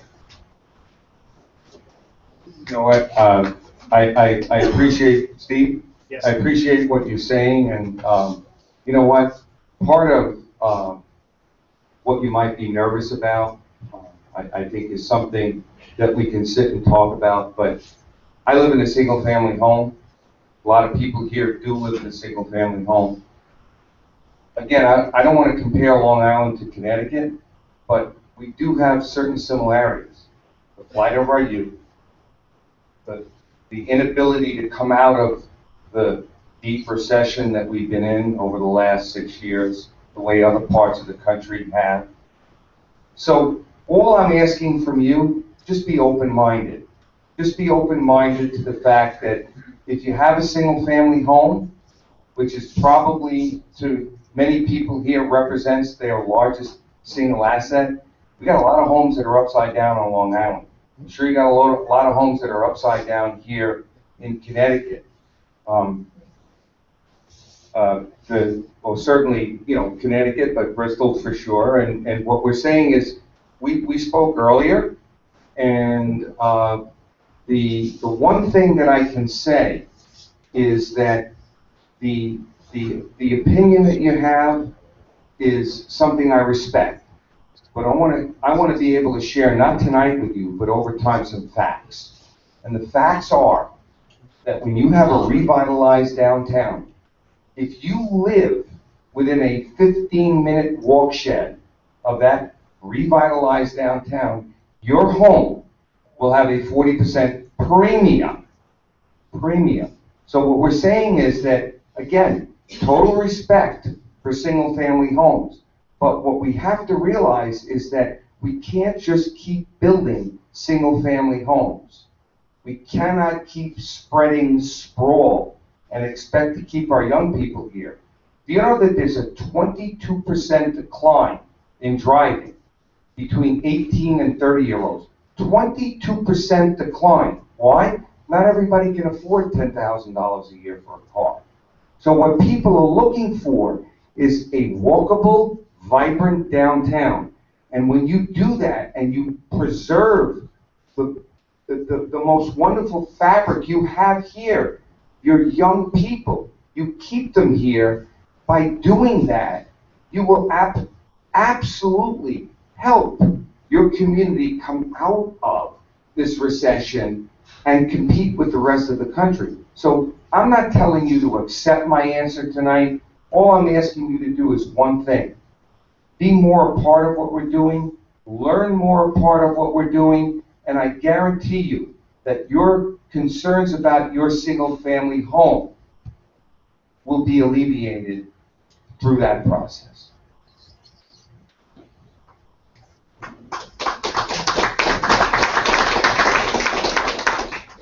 Evening, Tim Fury. Been in Bristol for 55 years. I've had the privilege of working with Renaissance Downtowns as their attorney for the past 5 years on this project. And it's gotten very personal for me in doing it because I've gotten to become very close with these people, understand their quality and everything that they're all about, the processes they find, the transparency of everything they do. And also, as Lorna indicated, we have children much the same ages. My children, one of them's home sleeping on the couch because he just got home from college. But in a couple of years, I don't know if they'll be here. My oldest daughter lives in New York. She came home this weekend. It was wonderful to see her. As much as I love this community, as much as my wife and I are ingrained here, if I can't get one or two of my kids to want to live back in this area, just like Mr. Monty said, how a lot of us feel. I can't promise you, I can't tell you I'm going to want to be here in my retirement years. We want to be near our kids. But I'll tell you this, the bloom does fall off the roads in a big city.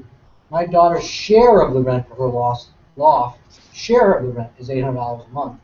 And if it averaged 600 square feet or 700 square feet, she'd be thrilled. You can turn around and hit your nose on the wall. And people are jealous of her at that price because she's in a rent-controlled building. My daughter's share of the rent in Washington, D.C. in a basement 2-bedroom apartment, there's nothing fancy, but it's clean, it's appropriate. Her share of the rent's $1,300. And that's $100 less than her roommate because she gave her the bigger bedroom. So if everybody thinks we would have the Renaissance would have a problem appropriately renting a 100-unit building, which isn't thousands of people, folks. If there were 3 kids in every apartment, and there's 1-bedroom apartments, 2-bedroom apartments, and loft-style apartments, it's 300 or 400 people. I mean, this isn't filling the Civic Center.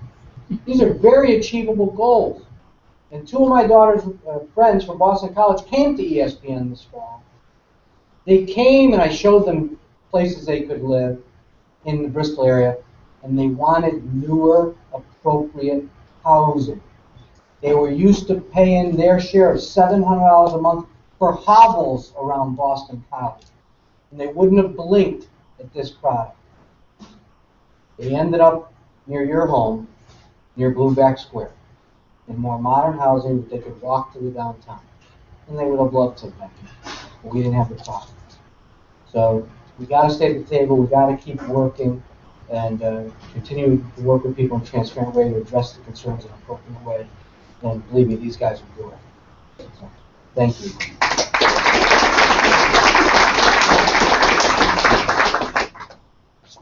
So, okay, we got one more. People are getting tired. I promise I'll make this quick. My name is Michelle Boyko, and I'm the charter member of Bristol Rising. I'm damn proud of it.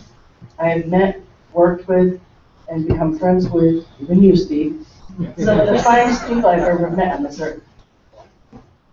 And I was even at Bristol Eastern, Mr. Monte. I don't know if you remember this. But I was the one that stood up and said, Mr. Monty, with all due respect, Donald Trump can come down here and build Trump Tower 2. What are you gonna do? Ain't nothing gonna work. Ain't nothing gonna work. So what are you gonna do about Summer Street and West End? Well, directly because of Bristol Rising, my involvement and a bunch of other people, we've seen progress. They've cleaned up. They've turned. Right now, probably 160 degrees. And at one point, the Piazza, I don't know how many of you went to the Piazza, but the Piazza brought young people, grandparents with their grandkids. The excitement was incredible. Thousands of Bristol people poured into that area in one day, thousands, for a temporary structure. Can you imagine how it was if it was a brick and mortar permanent structure?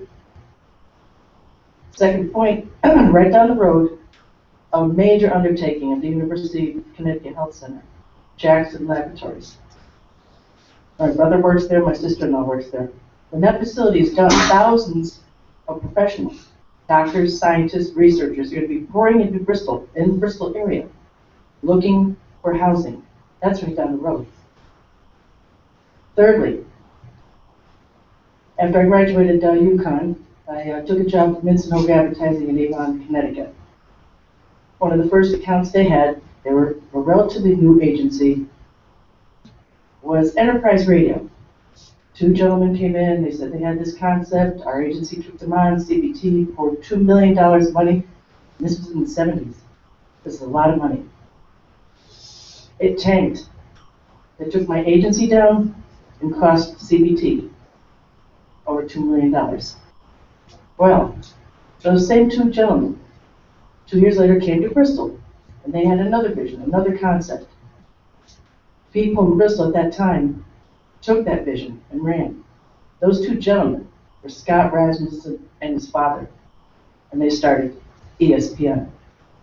I ask you, where would Bristol be if we didn't have people with vision, if we didn't have ESPN? I believe in Bristol, and everybody here does. And I believe in Renaissance and what they're doing. Thank you.